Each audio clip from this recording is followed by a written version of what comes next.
님께서 너무 이렇게 화려하게 소개를 해주셔서 제가 오늘 강의를 아주 잘 이끌어 나가야 될 것 같은 생각이 듭니다.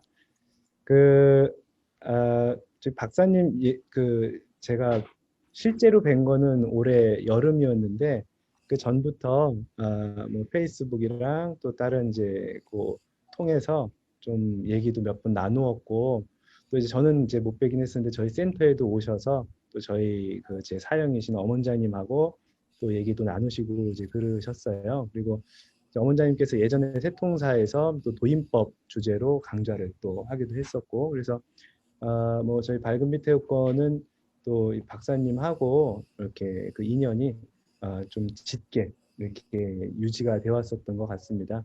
그러던 차에 사실 그 올 여름에 저희 그 호두 농장을 하고 있는데 그 호두 농장에 박사님 가족이 전체 다 이렇게 그 어려운 산길을 뚫고 네, 오셔가지고 이제 며칠 캠핑을 하셨는데 그 이제 캠핑 하시면서 그 이런저런 얘기를 나누다가 오늘 다룰 주제에 대해서 조금 그 서로 이제 소통이 잘 되어서 박사님 모시고 이런저런 얘기도 나누고 또 좋은 의견도 저도 듣고 그렇게 됐어요. 그래서 그때가 또 계기가 되어서 이제 이런 자리까지 이제 이어지지 않았나 생각이 들고요. 오늘 한번 어떻게 보면 상당히 거창한 그 주제이기도 합니다. 근데 사실은 또 우리가 실제 이제 수련이라는 입장과 그것을 실천하는 입장에서 보면은 사실은 장황한 말이 아니라 단 한마디만으로 우리가 그 완성의 상태를 이루고 또 체험할 수도 있으리라고 생각을 하는데요.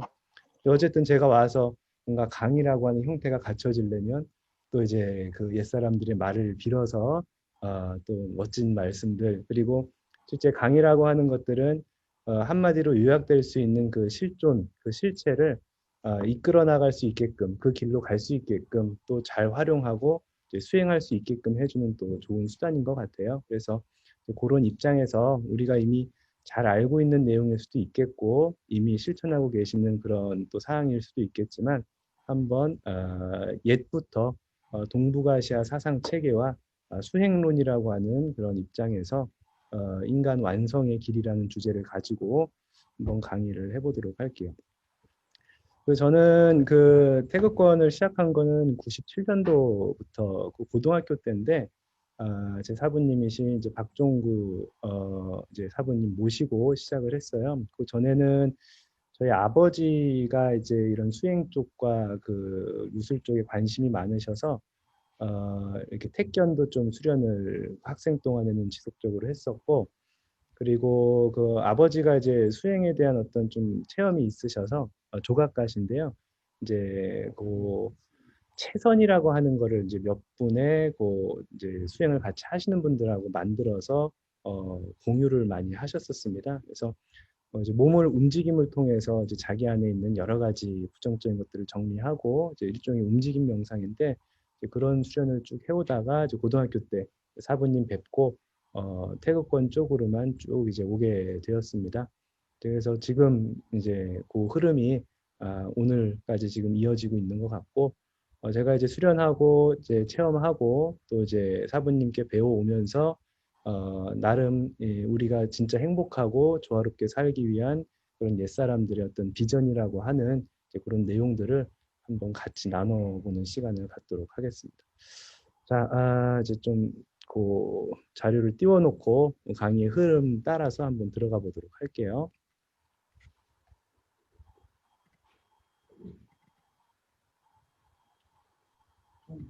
네. 자, 화면이 지금 떠졌죠? 네. 네네네. 원래 제가 그 이승석 박사님하고 얘기 나누면서 인간 완성의 길로 한번 그 타이틀을 잡아보면 어떨까 이렇게 말씀을 드렸는데 박사님께서 이렇게 그 시적으로 또 더 멋지게 표현을 해주셨어요. 그래서 인간의 영원한 꿈 완성의 길 이렇게 이제 주제를 잡아주셨습니다. 오늘 여러분들 다 같이 이 강의 들으면서 이 꿈이 실제 완성이 이루어지는 이제 현실이 될 수 있도록 한번 잘 달려가 보도록 하겠습니다. 요 사진은 저희 농장에서 찍은 사진이고 제 입장에서는 영광스럽게도 제 사부님의 사진을 처음에 띄워봤습니다. 사부님께서 수련하시는 모습을 제가 그 옆에서 같이 따라하다가 찍었던 사진이에요.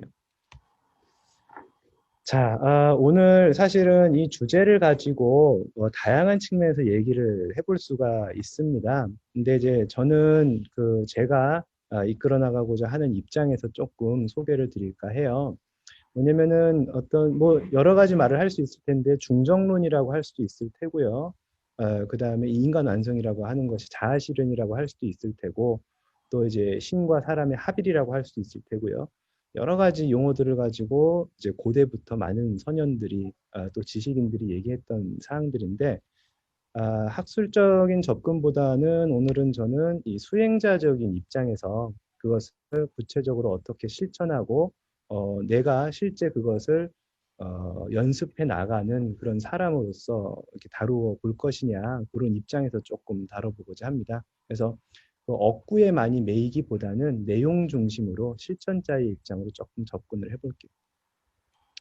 자, 그리고 이 주제는 사실은 뭐 아시아, 동북아시아뿐만이 아니라 전 인류의 이제 숙제이기도 하고, 모든 문화권에서 사실 이 주제를 가지고 많이 다뤄왔었죠. 근데 이제 저는 이제 태극권을 수련하는 사람이고, 또 이쪽 사상들을 기반으로 연구를 해왔던 사람이라서 말들을 좀 동북아시아 사상에서 유래된 그런 문화들을 가지고 조금 얘기를 해보도록 할게요. 자, 그리고 좀 사람의 입장에서 구체적으로 얘기를 해보도록 하겠습니다. 뭐 여러 가지 이제 관점들, 뭐 문헌적인 자료들만 많이 볼 수도 있을 테지만, 구체적으로 동북아시아에서 인간 완성을 이루기 위해서 어떤 가르침들을 전했는지, 그 가르침이 우리 사람에게 구체적으로 어떤 의미가 있는지 직접 우리의 얘기가 되겠죠. 이제 그런 얘기들을 좀 시작을 해볼 거예요. 그래서 그 세 가지의 관점을 가지고 얘기를 진행을 해볼게요. 동북아시아 요 사진 보면은 뭐 바둑알 같은 것들이 놓여져 있죠. 이게 오늘 저희가 한번 다뤄볼 하도 낙서라고 하는 겁니다. 이미 익숙하게 아시는 분들도 있겠지만 이 하도 낙서를 가지고 조금 얘기를 좀 풀어볼 거예요. 자, 주제가 인간 완성이잖아요. 그래서 제가 한번 좀 사전적인 정의를 찾아봤어요. 완성이라는 건 뭐냐? 어, 네이버 사전에서 나온 결과입니다. 완성, 완전히 다 이룬이란 뜻이래요. 근데 완전히 다 이룸인데 그럼 완전히 완전하다라는 것은 무엇이냐? 필요한 것이 모두 갖춰져서 모자람이나 흠이 없다라는 뜻이라고 합니다. 자, 그렇다면 인간 완성이란 과연 어떤 의미인가? 한번 우리가 이 말을 가지고 실천하는 것은 또 이제 말을 떠나서 실제 우리의 언행이 되어야 되겠지만 이 정의가 되어 있는 말의 입장에서 인간 완성이라는 것은 어떻게 설명될 수 있을까? 한번 생각을 해보시기 바랍니다. 그리고 완전히 다 이루었다, 모두 다 갖춰졌다라는 건 또 실제로 어떤 뜻일까요? 사실 오늘 우리가 이 장소에 오면서도 사실은 많은 것들을 다 이루고 갖추기도 했죠. 예. 이렇게 말할 수 있지 않을까 싶어요. 완전히 다 이루었다라는 것은 마쳤다, 마침표가 찍혀졌다, 마무리되었다. 그렇죠? 예. 그럼 인간 완성이라는 것은 사실은 뭐겠어요? 인간으로서의 할 일을 마쳤다. 그렇죠? 인간으로서 해야 하는 것들이 다 이루어졌다라고 볼 수 있겠죠. 우리가 오늘 이 자리에 오겠다라고 하는 내적 동기가 생겼고 우리는 그 부분에 있어서의 일을 완수를 했죠. 왜냐면 이 자리에 계신 분들, 또 이렇게 접속하신 분들은 그 일을 마쳤죠. 그렇죠? 완성이라는 건 사실은 그렇다라고 볼 수도 있겠죠. 뭐 앞으로 얘기가 또 나오겠지만은 그러면은 하늘의 입장에서도 창조주의 입장에서도 본인의 일을 마쳤겠죠. 또 사람의 입장에서도 우리가 어떤 것들을 또 맞춰야 되는 것들도 있고 마친 것들도 있겠죠. 그렇죠? 뭐 그런 입장들을 한번 생각을 해보면 좋을 것 같아요. 뭐 지금 막 답을 낼 필요는 없습니다. 우리가 쭉 이제 재미난 일들을 이제 해 나갈 거거든요. 왜 재밌을 거냐면 이 얘기가 결국은 우리 얘기일 테니까. 예, 그렇죠? 그렇잖아요. 왜 남자가 그 군대 얘기하면 재밌어하는 게 군대에서 있었던 자기 얘기하니까. 그렇죠? 예, 늘상 모든 사람들은 자기 얘기할 때 제일 관심이 많거든요. 지금 이 우리의 얘기를 시작하는 거예요. 자, 한번 생각해 볼 필요가 있을 것 같아요. 지금 제가 아까 그 하도 낙서라고 하는 거를 좀 보여드렸는데, 이 낙서라고 하는 건 한 4천 년 정도 전쯤에 이제 그려진 걸로 얘기가 됩니다. 하도라고 하는 것은 그 이전부터 복희라고 하시는 분이 그렸다라고 하니까 그 역사를 보면은 뭐 4천 년, 5천 년 전의 역사인데 수천 년 전에 사람들이 과연 무엇을 고민하여서 이제 그러한 인간 완성을 이루기 위한 일종의 설명론들, 가르침들을 남겼을까 고민을 해볼 필요가 있겠죠. 물론 지금도 이 주제는 우리가 계속 탐구해야 되는 부분이긴 하겠지만, 지금 현대 사회가 갖고 있는 위협보다 그 수천 년 전에 또는 뭐 공자라던가 노자라던가 이런 선현들이 있었던 시대는 조금 더 원초적이고 좀 더 잔인한 방식으로 사람의 생명이 사실 위협받고 또한 직접적인 고통을 받는 이제 시대였죠. 그렇죠? 뭐 전쟁도 아주 잦았고요. 그렇죠? 예, 그리고 뭐 심한 경우는 뭐 사람을 젓갈로까지 담그고 뭐 그러지 않았습니까? 그리고 지금이야 그런 일들이 아주 드물지만 바로 먹고 이렇게 못 먹어서 죽는 일들 또한 이제 많았죠.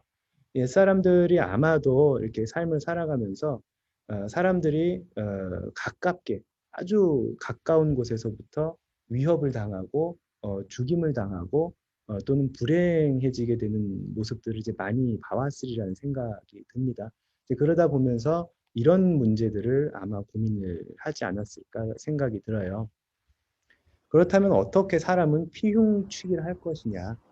흉한 것을 피하고 길한 것으로 나아갈 것이냐, 길한 것을 얻을 것이냐. 그렇죠? 사실 동북아시아 사상의 요체는 어떻게 피흉치기를 할 것이냐를 벗어나지 않습니다. 그렇죠? 피흉치기를 하는 방식으로서 많은 문화들이 개발되기도 했죠. 점을 치는 것도 사실은 이 피흉치기를 하기 위해서 점을 치는 거죠. 사람에 대해서 연구하고 사람의 명에 대해서, 운명에 대해서 연구하는 것도 그 운명대로 가다 보면은 사람이 결국은 자꾸 흉한 일을 당하니까 어떻게 그 흉한 일을 벗어나게 할 것이냐. 자, 근데 원인들을 한번 찾아보니까 원인이 외부적인 요인이 아니었다라는 거예요. 그리고 그 답도 밖에서부터 오는 것이 아니라는 겁니다.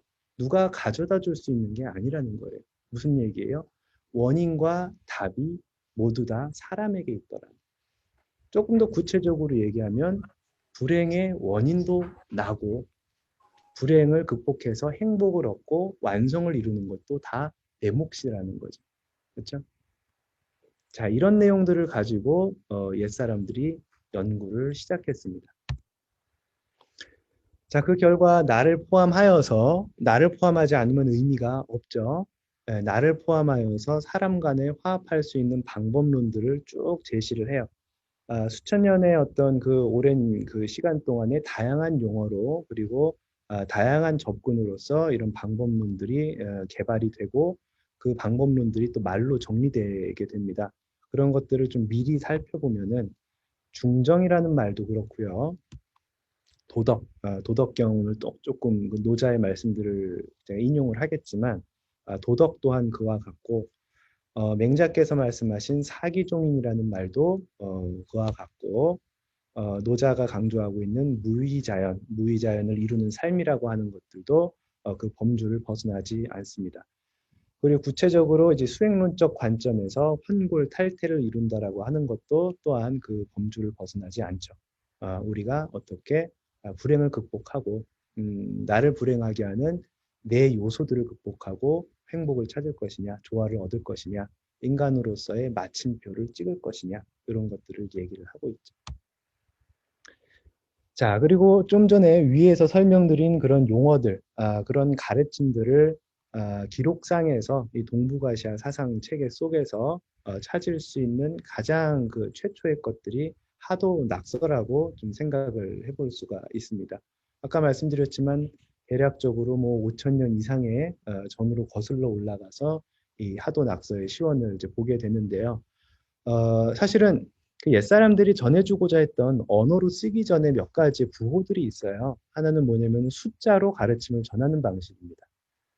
이게 이제 그림으로 되어 있지만은 좀 전에 제가 숫자로, 좀 이따가 보여드릴 텐데, 보시면은 점이 몇 개씩 찍혀 있는 거죠. 하얀 돌, 까만 돌이 찍혀 있죠. 요 숫자를 상징하는 겁니다. 하얀 돌 하나와 검은 돌 6개, 이런 식으로요. 예, 숫자로서 가르침을 전하고자 했고, 또 다들 아시는 그 팔궤도 있죠. 팔궤도도 선천팔궤도와 후천팔궤도 두 개로 나뉘게 되는데, 궤상이라는 거는 뭐죠? 모양으로서 상징 체계로서 그 가르침을 전하고자 하는 거죠. 그래서 그 옛날 사람들이 이러한 어떤 그 우리가 지금 인간 완성이라고 말을 그 통합을 하죠. 인간 완성을 이루기 위한 방법으로서 가르치는 방식이 크게 세 가지가 있었다라고 얘기를 하죠. 상, 수, 리 이렇게 얘기를 합니다. 그래서 이 하도낙서는 이제 숫자고요.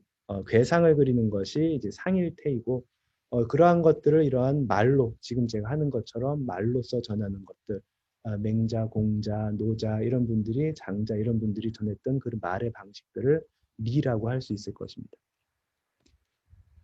자, 좀 전에 말씀드렸던 이제 궤상이 이제 있습니다. 팔괘죠. 왼쪽에 있는 것이 이제 선천팔괘, 오른쪽에 있는 것이 후천팔괘예요. 근데 보면은 재밌죠. 뭐냐면은 하도와 낙서도 두 개예요. 그죠? 예. 그리고 선천팔계와 후천팔계도 이렇게 두 개로 나뉘어져 있습니다. 두 개로 나뉜 뜻을 우리가 파악해서 알게 되고 그 두 개로 나뉘어진 뜻, 그 안에 숨겨져 있는 의미를 우리의 말과 행동에서 실천할 수 있으면 사실은 우리는 이미 완성을 이룬 거라고 볼 수 있습니다. 그렇죠? 그 내용들을 구체적으로 살펴볼 텐데 왜 두 개로 나누었을까? 그리고 그 두 개가 각각 지니고 있는 의미는 무엇일까 생각을 해볼 수 있겠죠. 자, 이런 가르침들을 이제 전하기 위해서 후대에 이제 말이 붙기 시작합니다. 그래서 직접적으로 어떤 논리적인 설명 체계를 하기보다는 옛 사람들이 사용했던 방식, 특히 노자는 이제 비유를 많이 쓰지 않았나 생각이 들어요. 보면 상당히 시적인 표현들이 많잖아요. 뭐 물의 비유를 들기도 하고 여러 가지 자연물들의 비유를 들기도 하죠. 도덕경도 사실은 이 수천 년 전에 만들어진 하도 낙서가 사람에게 전하고자 하는 가르침을 사람의 말로 옮긴 것이고 또 이 역도 이제 그 궤상으로 그려지고 숫자로서 표현된 그 동북아시아의 사상 체계를 사람의 말로 옮김으로써 해설함으로써 동일한 가르침을 이제 전하고자 했던 시도라고 볼 수가 있을 것입니다. 결국은 이 가르침들은 뭐예요? 사람에 대한 얘기라고 저희는 생각을 해요. 그렇기 때문에 옛날로서 보면 이게 벌써 수천 년 전 얘기잖아요. 근데 이미 수천 년 전에 사람이 어떻게 해야 완성을 이룰 수 있는지에 대한 학문은 끝났다라는 거예요. 그렇죠? 그렇지 않고서야 이 얘기들이 지금까지 우리에게 회자될 이유가 없죠. 그리고 지금까지 이 말씀들이 여전히 남아서 우리 속에서 기능하고 우리가 가야 할 지표로서 삼겨지고 있다는 것은 왜죠? 수천 년 전의 사람이나 지금의 사람이나 시대와 문화는 바뀌어도 사람은 변하지 않기 때문이죠. 사람의 존재라고 하는 것은 동일하죠. 그렇기 때문에 이 가르침들은 지금 시대에도 꼭 필요하고 어떻게 보면 옛날 사람들이 그런 바로바로 삶 속에서 맞닥뜨리는 위협들을 해결하기 위해서 이러한 가르침들을 남겼던 것처럼 사실 지금 시대는 우리가 어떻게 보면은 내일 같지는 않지만 더 큰 위협을 맞이하고 있는 것일 수도 있어요. 그렇죠? 예, 왜냐면은 참 많은 위협들이 거대하게 지금 우리한테 오고 있지 않습니까? 여러 가지 뭐 환경 문제라든가 그렇죠? 더 큰 범주로. 근데 크면 클수록 우리는 내일 같지 않게 느끼는 경향이 있죠. 예, 그래서 제가 생각할 때는 이러한 옛사람들의 가르침들이 오히려 지금 더 꼭 필요한 것이 아닌가. 지금을 위해서 옛사람들이 수천 년 전부터 준비했다라고 해도 부족함이 없으리라고 저는 이제 생각을 합니다. 왜냐하면 아무리 큰 위협도 그것은 지금 우리 사람의 입장에서 만든 것이지 자연이 스스로 만든 것은 아니니까요. 자, 이 그림 보면은 재밌죠. 그 하도낙서의 스토리를 보면은 이래요.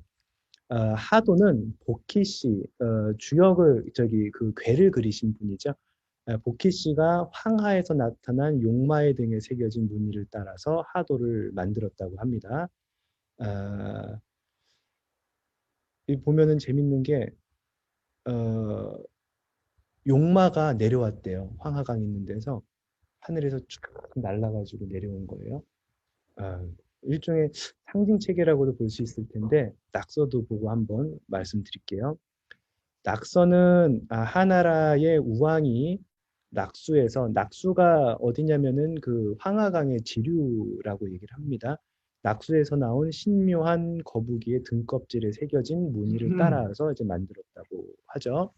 보케시는 이 하도를 보고 그 원리를 이제 나중에 괴상으로 그린 게 8개가 됩니다. 자, 보면은 하도는 용마, 하늘에서 내려왔고요. 그리고 낙서는 신묘한 거북이에서 왔죠. 물에서 올라왔습니다. 뭐 좀 뭔가 상징이 있는 것 같죠. 하나는 하늘에서 내려오고 하나는 물에서 기어올라. 이게 어떤 입장일까? 그렇죠? 옛날 사람들이 많이 사용했던 방식이라고 저는 생각을 하는데 많은 어떤 상징 체계들이 있습니다. 그렇죠? 네. 그래서 있는 그대로 그것을 이제 사람들한테 드러내는 방식에 있어서 다양하게 설명을 말을 장황하게 하기보다는 일종의 비유라던가 상징 체계로 딱 그 안에 압축시켜 가지고 넣는 그런 시스템들을 많이 쓴 것 같아요. 자, 이런 얘기들도 이제 쭉 얘기하다 보면 자연스럽게 풀어질 겁니다. 자, 이게 이제 아까 제가 그 하도와 낙서는 숫자라고 얘기를 했는데 이게 이제 그 하도와 낙서를 숫자로 표현한 거예요. 한번 비교를 해보세요. 위에 있는 게 아까 제가 그 옛날 사람들이 그 용마와 그 다음에 거북이의 등껍질이 있었던 것을 그대로 그림으로 옮긴 것이고 그것을 이제 숫자로 표현을 하면은 이렇게 됩니다. 하도는 이제 짝을 이루고 있죠. 1627, 3849, 50이 짝을 이루어서 이렇게 대칭적인 구조를 갖추고 있고요. 그리고 이제 낙서는 이게 마방진 형태죠. 한번 요거 마방진을 한번 이렇게 숫자를 대칭을 해보시면은 나중에 설명을 드릴 텐데 이게 십자로도 그렇고 이렇게 그 억각작용 팔자로도 그렇고 다 숫자를 더하면 어떻게 돼요? 한번 보세요. 15가 되죠. 예, 다 15죠. 다 15를 이룹니다. 예, 예. 그리고 5를 중앙에 놓고 그렇게 이제 대칭을 이루게 되는데 이 왼쪽 거 보면은 하도 보면은 중앙에 뭐가 있죠? 5하고 10이 있죠. 그렇죠? 뭔가 좀 그런 느낌 나지 않아요? 약간 영화 보면은 뭔가 이렇게 딱 그 옛날 사람들의 말의 코드를 딱 맞추면 뭐가 탁 드러나고 뭐 이런 거 있잖아요. 약간 그런 느낌 나지 않습니까? 그렇죠? 이 안에 어떤 가르침을 이제 담았다라고 볼 수 있겠죠. 예, 상당히 재미난 가르침이죠. 자, 주자께서는 이 하도낙서에 대해서 이렇게 얘기를 했대요. 그러니까 여기서 우리는 힌트를 얻을 수가 있는데요. 하도는 항상 하고 낙서는 변한다. 하도는 수의 근본이요, 체가 되겠죠. 낙서는 수의 작용, 용이다. 뭔가 채용의 관계로서 이제 표현을 해주시고 있습니다. 동주 최석기 선생님이라는 분께서는 역학자신데요. 우리나라 분이세요. 이분은 이렇게 얘기를 하셨다고 하죠. 하도라는 것은 음양이 생성되는 본체를 얘기하는 것이요. 낙서는 음양의 변화작용이다. 위의 말과 상당히 겹쳐지고 있죠. 네, 채용의 관계로 이제 볼 수가 있어요. 자, 하도를 그리고 낙서를 네. 네.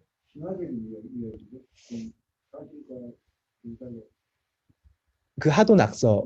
예, 하도 낙서는 이제 그건 이제 역사적인 기록으로 이렇게 누가 그랬다라고 얘기할 수는 없고요. 예, 복희라고 하는 분 자체가 어떻게 보면 전설적인 인물로도 이제 표시가 되고 있으니까 그렇게 뭐 전설이라고는 얘기하고는 있지만은 사실은 저희가 볼 때는 이제 사람들이 남겼던 그런 오래전의 얘기들이 그런 이제 상징과 구전되는 과정에서 네. 네. 그 얘기를 이제 해 나갈 겁니다. 네, 네, 네. 예, 예. 그 두 가지의 그 하도와 낙서라고 하는 것은 먼저 설명드리면 하도는 뭐냐면은 천지창조의 설계도라고 보시면 돼요. 그것을 우리의 입장으로 돌려보게 되면은 나라는 겁니다. 내가 만들어지게끔 구성되어 있는 일종의 프로그램처럼 내가 만들어진 그 상태를 하도라고 하는 거예요. 그러면은 그걸로 끝나는 게 아니라 그게 작용을 하겠죠. 천지창조가 일어났으면은 천지창조가 일어난 공간으로서 끝나는 것이 아니라 천지창조를 일으킨 창조주의 뜻에 따라서 만물이 역동적으로 살아나가고 작용을 하게 되겠죠. 그 작용의 법칙을 얘기하는 게 낙서거든요. 예, 내 입장에서 보게 되면은 내가 태어났어요. 태어나는 순간 그것을 그 모양을 보면은 태어난 강수원이를 보면은 하던 거죠. 근데 걔가 막 말하고 행동해요. 엄마 아빠 하고 또 자라나니까 나 태극권 할래요. 그러고 뭐또 자라나니까 태극권으로 지도도 하고 뭐 이런 거를 해요. 얘가 살아나가고 있죠. 그게 걔의 작용인 거죠. 강수원이의. 그 두 가지가 이제 겹쳐져 있는 상태를 얘기를 하는 게 하도와 낙서는 여기 뭐라고 그러죠? 하나에 대한 두 가지 이름이다. 이렇게 되는 겁니다. 그럼 이제 따져봐야 될 게 그러면은 거기서 뭘 얘기하고 있는 거냐? 총론적으로는 그와 같은데 그런 부호를 통해서 어떻게 그러면은 우리가 살아가야 되는지에 대해서 그 안에 뜻을 담겨놓은 것이냐 이 얘기를 이제 해야 되는 겁니다. 다음 나오겠지만 주역이라든가 이런 문제도 네, 한거죠. 제가 생각할 때는 이제 같은 내용이라고 봅니다. 예, 완벽하게 동일한 내용들을 이제 그 시대에 따라서 설명하는 사람들이 이제 바라본 어떤 그 시대의 문화적인 차이라던가 아니면 설명 방식에 따라서 표현이 조금 차이가 있는 거지 완벽하게 동일한 사람이 조화롭게 살기 위한 방법론이라고 이해를 하는 거예요. 네. 아, 하도는 좀 전에 설명드렸지만은 그 우주의 모습, 공간성으로 이해하시면은 틀리지 않으리라고 생각이 들어요. 그리고 낙서는 뭐냐면은 그 우주가 작용하고 있는 상태입니다. 예, 그리고 하도는 그렇게 보면은 창조된 만물에 해당하는 것이고 낙설은 그 만물이 창조된 뜻에 따라서 그 원리에 맞추어서 작용하고 있는 상태를 얘기를 하는 겁니다. 우리가 산을 보면은 그 산의 모양이 있죠. 그 산이 높게 서 있어요. 그것은 하도라고 볼 수 있겠죠. 근데 그 산이 그렇게 높게 서 있기 때문에 나무가 자라고 동물들이 그 안에서 생태계가 구성되게 되고 사계절의 변화에 따라서 또 이렇게 산이 변화를 이루게 되죠. 계곡도 생기고 그거는 뭐예요? 하늘을 낙서의 입장에서 보고 있는 거죠. 저기 그 산을. 자, 그거를 좀 쉬운 말로 풀어보면은 하도라는 것은 일종의 우주 자연의 설계도라는 겁니다. 이 입장은 뭐예요? 창조주의 입장이에요. 뭐 창조주라는 것을 어떤 뭐 종교적 입장에서 얘기하는 게 아니라 그냥 설명하기 위해서 본다면은 신의 입장, 하늘의 입장, 창조주의 입장, 우주를 탄생시킨 그러한 입장인 것이죠. 그리고 설계도는 뭐예요? 그것이 어떻게 사용될 것이냐, 사용 설명서죠. 자동차도 그렇지 않습니까? 자동차를 만들기 위해서는 설계도가 필요하죠. 설계도대로 작업을 하면은 저절로 자동차가 만들어져요. 일종의 이제 시스템인 거죠. 근데 만들어졌어요. 땡, 끝? 그러면은 만든 의미가 없죠. 왜 만들었냐면은 그 자동차의 기능을 수행하기 위해서. 운전이 되죠. 안전하게 운전이 되죠. 네, 그게 뭐예요? 자동차의 낙서다. 그러기 위해서는 그것을 사용하는 입장에 대해서 뭔가 코멘트를 해줘야 되죠.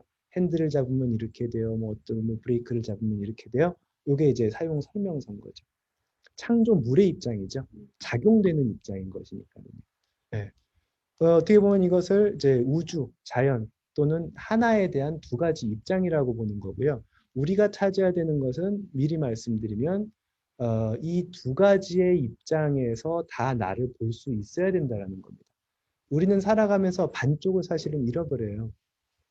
창조주의 입장을 잃고 나의 입장에서만 세상을 바라보는 우를 범할 때가 많습니다. 그것이 사실은 우리에게 내재되어 있는 우주 창조의 원리, 우리가 작동되게 되는 가장 근본적인 원리를 벗어나게 하죠. 마치 자동차의 사용 설명서대로 운전하지 않고 자꾸 이제 이상하게 운전해서 문제가 되고 교통사고가 나는 거와 같은 원리인 거죠. 그렇죠? 이 두 가지는. 근데 재밌는 걸 우리가 하나를 찾을 수 있어요. 자, 그냥 말을 편하게 하기 위해서 창조주라고 얘기를 해봅시다. 창조주의 입장에서 우주를 설계했는데 체죠. 그렇죠? 그 창조주는 우주를 무엇을 기반으로 만들었을까요? 왜냐하면 우리 입장에서 우리가 작동되는 것은 용이잖아요. 그러면은 그 용, 작용이 되기 위한 본체가 있을 거 아니에요. 그게 하느님의 입장이죠. 그러면은 하느님 입장에서는 만드는 그 상태가 용인 거죠. 그럼 하느님 입장에서는 만드는 게 용인데 우리 입장에서는 작용하는 게 용이지만 근데 하느님의 용은 우리의 체란 말이에요. 그럼 하느님의 체는 뭐냐는 거죠. 창조주의 체는. 그냥 음양. 그렇죠. 네. 그렇죠. 음양이라고 표현할 수가 있죠. 왜? 사람이 작용하고자 하는 뜻이 하느님의 공간 설계, 하느님의 천지 창조의 체죠. 즉 이거예요. 자동차의 핸들을 설계하는 사람은 왜 자동차의 핸들을 그와 같이 설계합니까? 잡고 운전을 하라는 뜻이 그 안에 있는 거예요. 공간을 만들지만 그 공간의 체가 되는 것은 그 공간이 작용하려고 하는 그 뜻이 체가 된다는 거예요. 우리는 눈으로 보죠.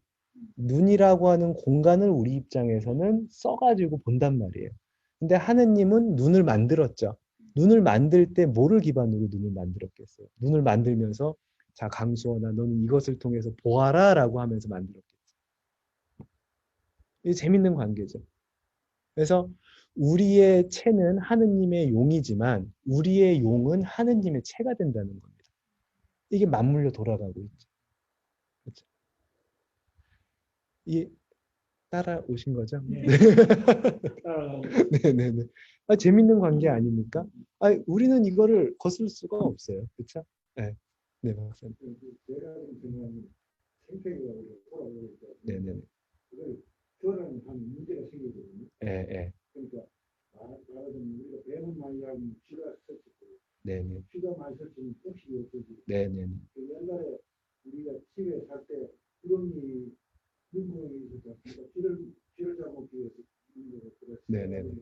네네네. 근데 이게 사실 저는 제 생각에 우리가 상당히 자연이 역행하기 때문에 문제를 하니까 네네네. 우리나라도 늑대도 있고 네네네. 고라니도 있고 네네네.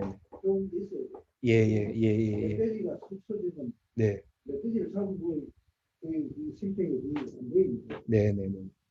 그래서 좀 그러던데 이저 부원장님 말씀하시는데 네네네. 너무 이렇게 철학적으로 이야기하지 마시고 좀 네. 알기 쉽게 좀 이야기해요. 교수님 혹시 우리가 못 따라갈 것 같은 부연 설명하시는 건 아니죠? 아, 지금 요거는 뭐냐면은, 이게 말하는 철학적으로 물론 예, 예. 부원장님이 네. 뭐 전문가 하셨지만 아, 네네. 우리가 이제 느끼는 거는 네네네. 사람이 살면서 네. 내가 바르게 살고 네네네. 제대로 할 수 있느냐 네네네. 그리고 건강하게 살 수 있는 게 네. 우리가 이제 가진 거예요. 네네. 이 이상 더 하고 싶으면 다른 사람 혜택을 좀 줘서 네네네. 우리가 혜택을 주는 것이 자기가 혜택을 받는다고 봤거든요. 네네네. 교수님 그건 이따 당일 다 끝나고 나서 나중에 토론 시간 때 지금 제가 준비한 거는 왜 그러냐면은 이 내용에 대한 옛날 사람들의 어떤 그 언어들의 흐름들을 쭉 따라가 보는 과정을 조금 준비를 했어요. 그래서 지금은 이 하도 낙서라고 하는 것을 우리가 이해하기 위해서 요 안에 있는 그 언어들을 가지고 그대로 좀 따라가 보고 있는 거고 실제로 교수님 잘 지적을 해주신 대로 그러한 내용들은 어떻게 보면 이제 그 2편이라고 할까요? 2편에서 구체적인 어떤 얘기들은 조금 이제 그 수행적인 입장들을 이제 하게 될 거예요. 거기서 이제 정기신이라던가 이제 우리를 바라보는 이 하도와 낙서라고 하는 용어를 주관과 객관이라고 하는 실제 현상의 어떤 작용을 가지고 조금 얘기를 할 겁니다. 그래서 아마 그 대목 들어가면은 이제 교수님께서 이제 지적해 주신 그런 부분들을 직접 다루지 않을까 싶습니다. 네. 그리고 이게 좀 재밌어요. 이제 왜냐면은 좀 그런 느낌이 있어요. 이제 따져 볼 텐데 이 숫자들이 갖고 있는 어떤 이 설계된 의도들을 한번 보면은 우리가 손가락을 가지고 한번 해볼 거거든요. 아, 옛날 사람들이 그런 어떤 장치들을 건 거구나. 이제 그런 것들을 찾아가는 재미들이 있어요. 자, 이 하도 낙서를 보면은 숫자가 이 하도 같은 경우는 162738 49 50 요 두 개가 숫자가 짝을 이루고 있죠. 그리고 아까 계속 말씀 뭐 중첩되는 얘기긴 하겠지만 이거는 우주자연이 구성된 모습을 이제 숫자로 보여주고 있는 것이고요. 그리고 아까 우주를 설계한 창조주의 뜻이 구체적인 형상을 이루었음을 의미합니다. 아까 이제 하느님은 창조주는 그 뜻을 채로 삼아서 작용하기를 만드는 작용을 한다고 그랬잖아요. 네. 그래서 그 뜻이 우리의 눈으로 보면 뭐예요? 눈에 보고자 하는 뜻이 눈을 만들었던 것처럼 태양은 태양의 뜻이 있겠죠. 그게 태양의 그 모양, 그 공간성을 만들었겠죠. 우리의 심장이 혈액을 돌려주고자 하는 뜻이 심장을 이 모양으로 만들었겠죠. 네, 그렇죠. 그래서 그것은 하늘의 입장에서는 그와 같은 작업을 통해서 공간, 설계도를 짰다라고 얘기할 수 있는 거죠. 우주의 본체가 이제 구성이 된 거예요. 천지창조가 쫙 펼쳐진 거고 나의 입장에서 보면은 내가 딱 하고 이제 나온 입장이 된 겁니다. 낙서를 보면은 5를 중심으로 두 개의 숫자가 대칭을 이루고 있어요. 근데 여기서 재밌는 거 하나를 볼 수 있죠.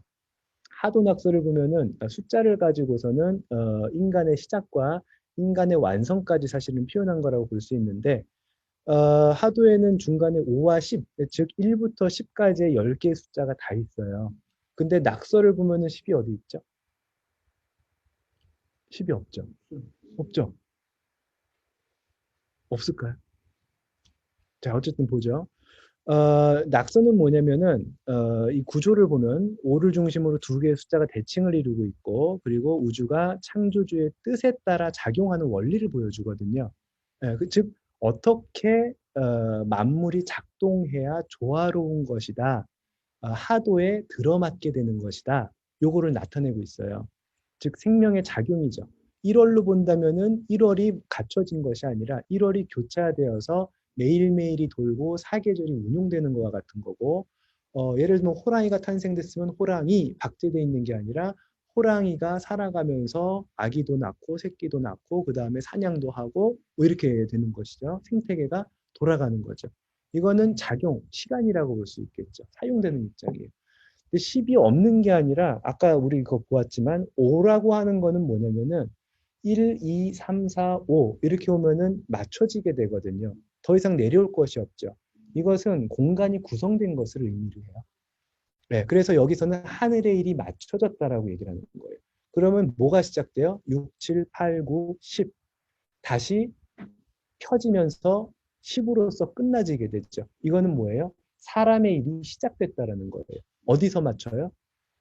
10에서 맞춰요. 자, 그러면은 5가 내가 된 거죠. 내 입장에서는요. 근데 5가 작용을 해서 끝나는 기준점이 뭡니까? 10. 자, 이 낙서를 볼게요. 5를 중심으로 2와 8이 만나면 어떻게 되죠? 10이 드러났죠. 5를 중심으로 1과 9가 만나니까 어떻게 돼요? 10이 드러났죠. 나머지도 마찬가지죠. 재밌죠? 즉 10은 뭐예요? 여기서는 숨겨진 수다.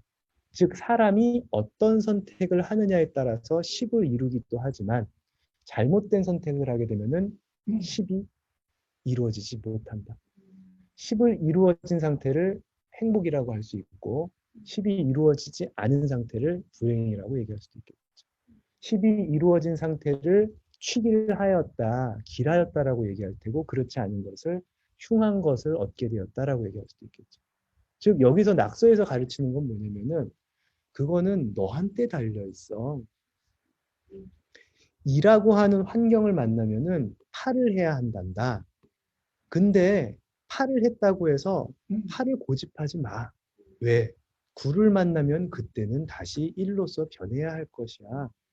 그래서 10은 숨겨진 숫자가 돼요. 네, 이렇게 되죠.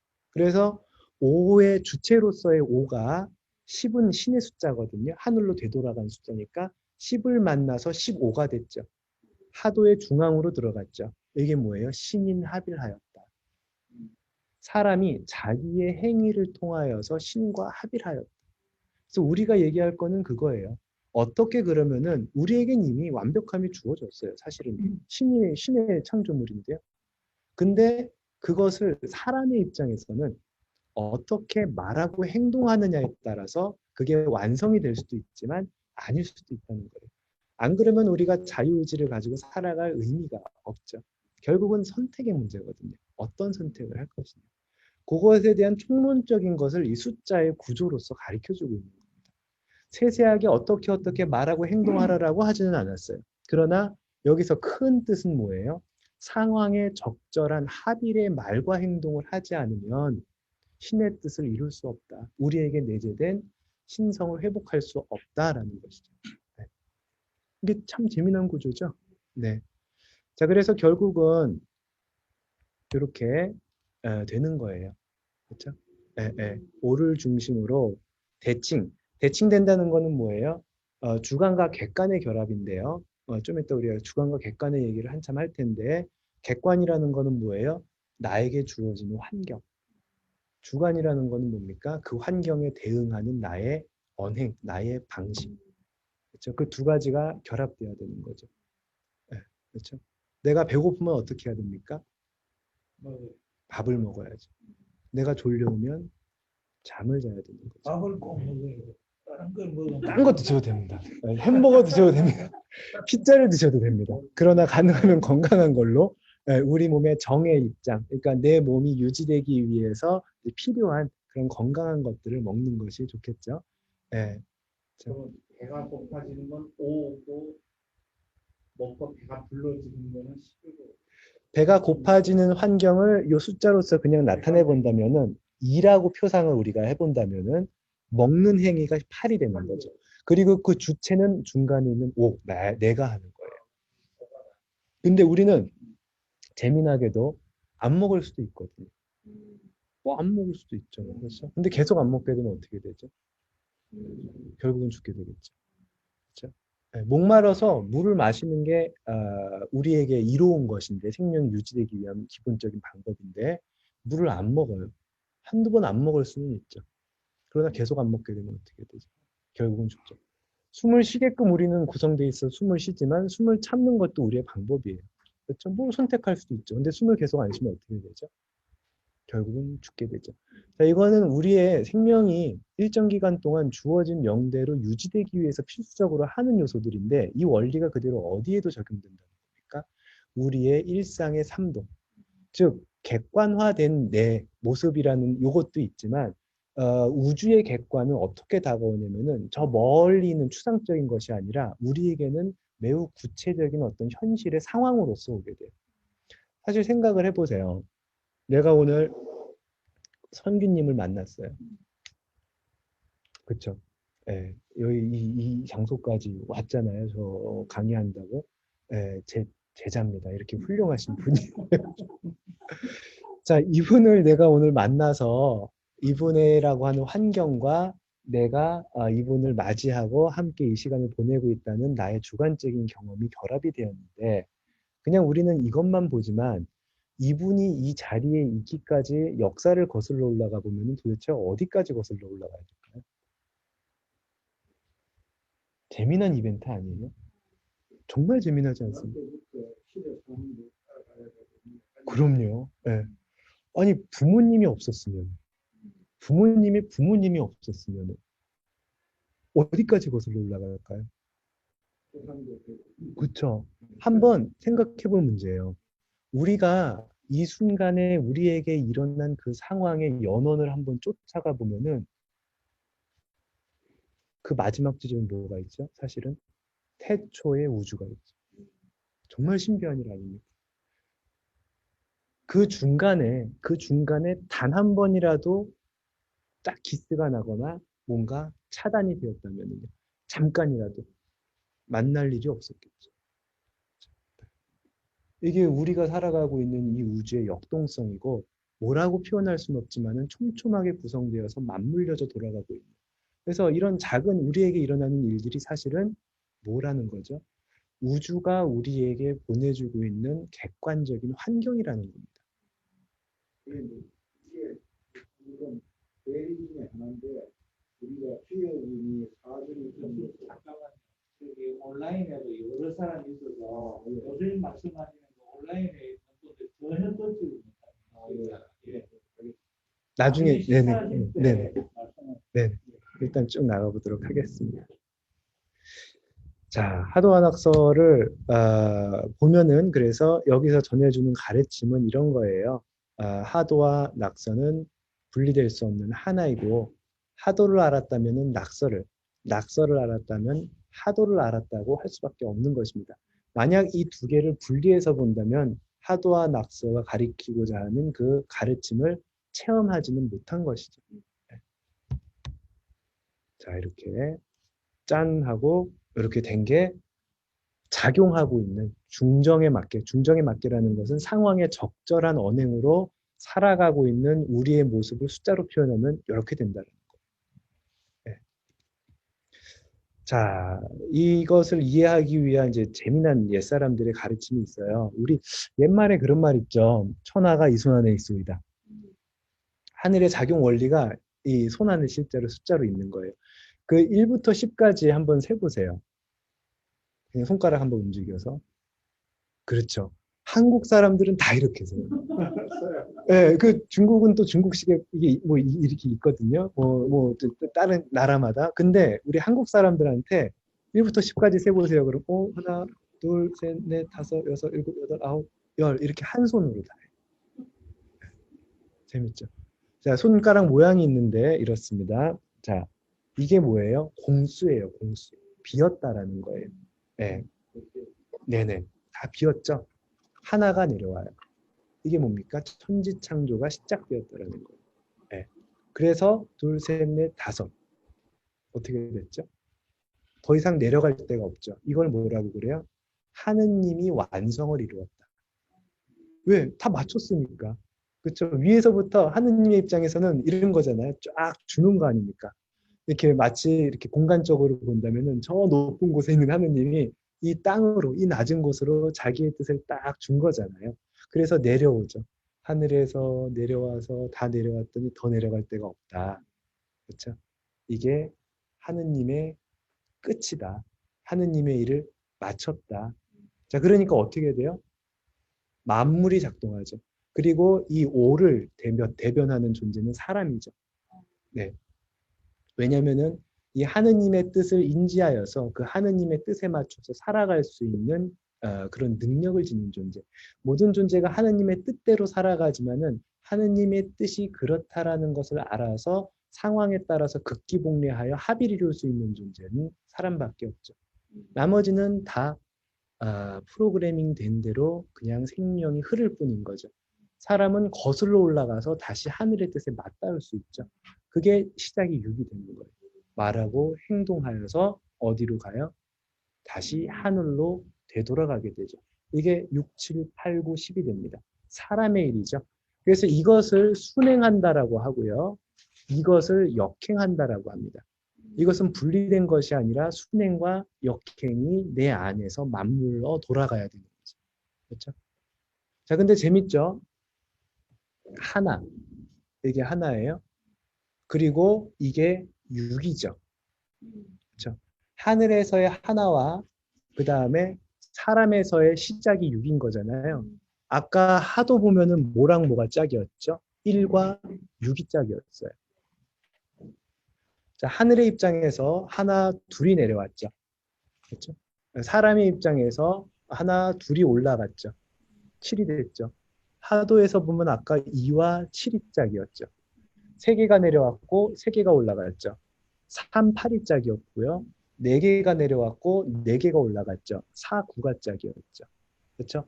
다 내려왔고 다 올라갔죠. 5와 10이 중앙에서 짝이었죠.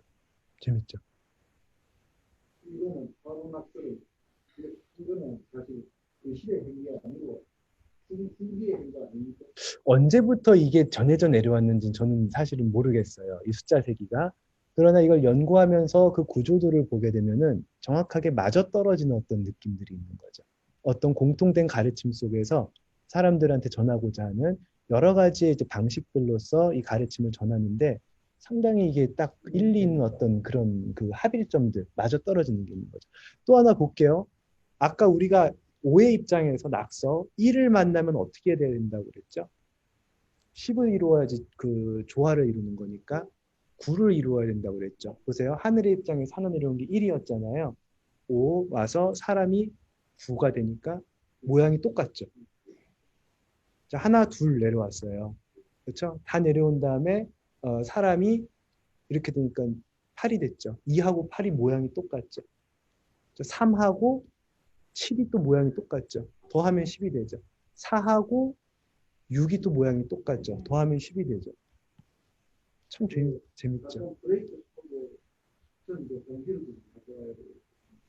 예, 잘 진행하시죠. 예, 뭐 다녀오시면 제가 천천히 진행하고 있겠습니다, 박사님. 제가 이 뜻도 하나 가져왔는데 아, 네네. 알겠습니다. 네네. 또 온라인에 계신 분들도 계셔서 진행을 해 나가면서 자연스럽게 하도록 하겠습니다. 네. 자, 그래서 보면은 이게 종즉유시라고 얘기를 해요. 즉, 하늘의 입장이 맞췄어요, 여기서. 근데 그 맞춰지면 어떻게 돼요? 여기서는 사람의 입장이 시작되는 거예요. 사람의 입장이 시작돼서 다 되로 돌아가면 어떻게 돼요? 10은 즉 0이라 다 완성된 것은 바로 공으로 돌아가서 다시 시작하는 것이죠. 다시 어떻게 돼요? 또 시작되죠. 요 원리를 뭐라고 부르냐면 종즉유시라고 얘기를 합니다. 끝난 곳에 바로 시작이 있다. 그렇죠? 우리 자연이 돌아가는 원리를 보면 사실은 그와 같죠. 창조의 원리도 또한 그와 같고 우리의 언행의 원리도 또한 그와 같다는 겁니다. 우리가 마무리를 졌으면은 마무리된 것을 고집하고 남아있는 것이 아니라 거기서 또 다른 환경에 따른 시작이 일어나게 되죠. 노자도 얘기하죠. 일을 마쳤으면 반드시 그 일에 머물지 않고 떠난다라고 얘기를 하죠. 그리고 떠나서 뭐 안 하는 게 아니라 다시 뭐예요? 그 자리에서 새로운 시작을 하게 되죠. 그래서 끝도 없이 신과 사람의 입장이 서로 맞물어 돌아가는 것, 이것이 사실은 하도 낙서의 원리인 거죠. 그렇죠? 그래서 이 두 개의 과정, 하나는 창조의 과정, 하나는 삶의 과정, 작용의 과정, 하나는 신의 입장, 하나는 사람 만물의 입장. 이 두 가지가 끊임없이 돌고 돌고 돌아서 언제 끝날지 알 수 없고 언제 시작했는지 알 수는 없지만 우리는 이미 그것을 현상적으로 이렇게 경험을 하고 있죠. 예. 그 원리에 맞아 떨어지면 그것을 도라하겠지만 그 원리에 맞아 떨어지지 않는 선택을 우리가 한다면은 그것을 뭐라고 그러겠어요? 뭐 안 좋은 모든 것을 다 표현하는 게 다 그런 것들이겠죠. 예. 자, 이게 숫자 색인데요. 이렇게 되는 거예요. 그렇죠? 돌아가는 겁니다. 이렇게 돌고 돌고 돌아서 끊임없이 순환 반복되고 있는 과정이죠.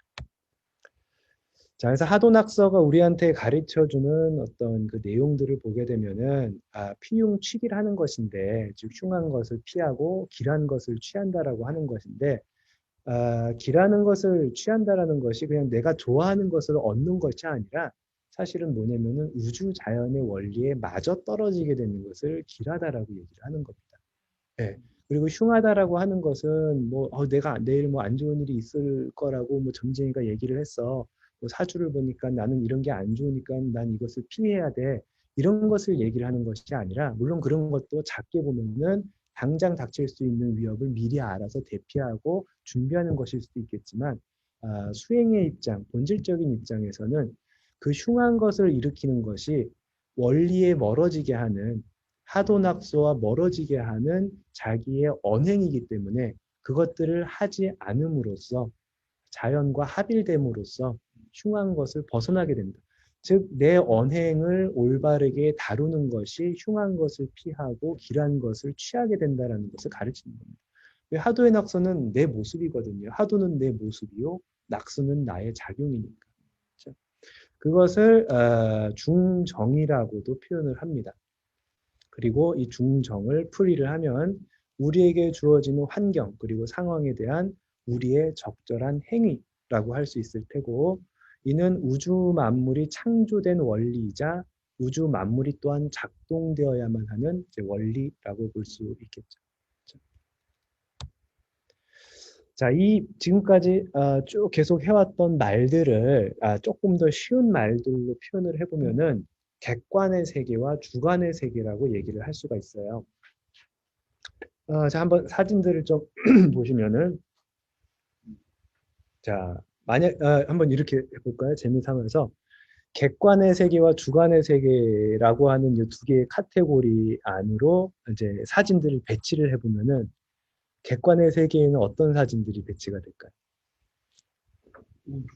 네. 주관의 세계에는 어떤 사진들이 배치가 될까요?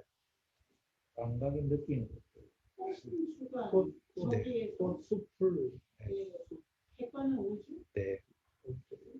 뭐 네네 뭐 관점에 따라 사실은 다양할 수도 있을 것 같다는 생각이 들어요. 왜냐면 우리가 꽃과 합일하여서 꽃의 입장에서 우주를 만날 수도 있으니까 그렇죠? 근데 이제 그 보면은 여기 그 사람이 있죠. 저 사람은 여러분들이 아시는 사람입니다. 강수원이거든요. 전데요. 내가 저희 농장에서 태육권을 하는 사진인데, 즉 뭐냐면은 왼쪽에 있는 네 개의 사진은 뭐예요? 우리에게 주어진 천지창조된 자연이죠. 네, 그리고 사람이 들어갔다는 건 뭡니까?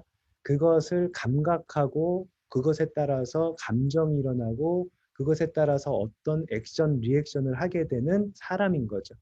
그래서 주관의 입장, 주관의 세계라고 하는 것은 나 입장의 세계예요. 사람이 개입되어서 나에게 주어진 객관들을 어떤 식으로 받아들일 거냐를 선택하는 입장인 겁니다. 객관의 세계라고 하는 것은 우주를 포함하여서 그리고 우주라고 해서 뭐 큰 바깥쪽에만 있는 것이 아니라 그 우주가 동일한 원리로서 저 꽃에도 들어가 있지 않습니까? 그렇게 우리가 만나게 되는 모든 만물의 대상체들을 우리는 객관의 세계라고 얘기를 할 수 있어요. 그렇죠?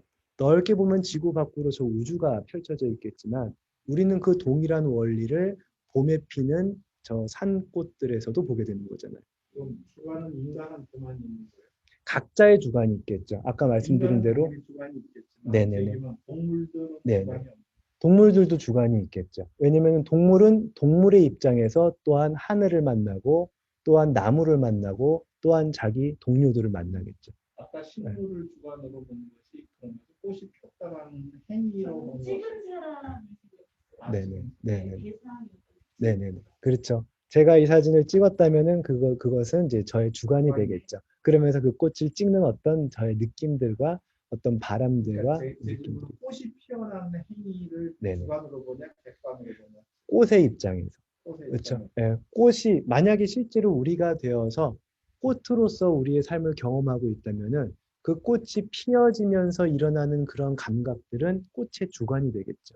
우주 속에서 땅에 뿌리를 받고 그 꽃잎들이 이파리를 펼치면서 태양의 빛을 받고 이거는 우리가 어디 가면 느낄 수 있냐면은 그 합일감을 산으로 가고 들로 가고 또 저희 농장으로 이렇게 와주시면은 거기서 마음을 고요히 하고 태극권을 하던 명상을 하던 이렇게 이제 고요한 시간에 꽃과 합의를 이루면 바로 하고 알 수 있게 됩니다. 네. 이제 가보실게요. 와보신 분을 와보시면 그러나 우리는 어쨌든 이렇게 나라고 하는 내가 인지하는 이 존재 속에서 이 몸이라고 하는 이 공간 속에 이렇게 운전자로서 탑승하여 가지고 이것을 이렇게 운전하면서 살고 있는 거잖아요. 그게 이제 우리의 주관의 입장인 거죠. 그렇죠? 아침에 일어나서 그렇죠? 커피를 마시면서 또는 누군가를 만나서 그렇죠? 또는 무언가를 배우고 학습해 나가면서 그렇죠? 네. 그래서 하도가 이 객관의 세계라고 얘기를 할 수 있겠죠. 주관의 세계는 낙서의 입장을 대변을 해주고 있는 거죠. 자, 그런 입장에서 실제적으로 우리가 살아가는 이 세상의 창조를 보게 되면은 창조는 두 번에 걸쳐서 의미 있는 창조, 실상의 창조가 되게 돼요. 하나는 뭐예요? 객관의 세계의 창조. 하나는 뭡니까? 주관의 세계의 창조. 즉 뭐예요?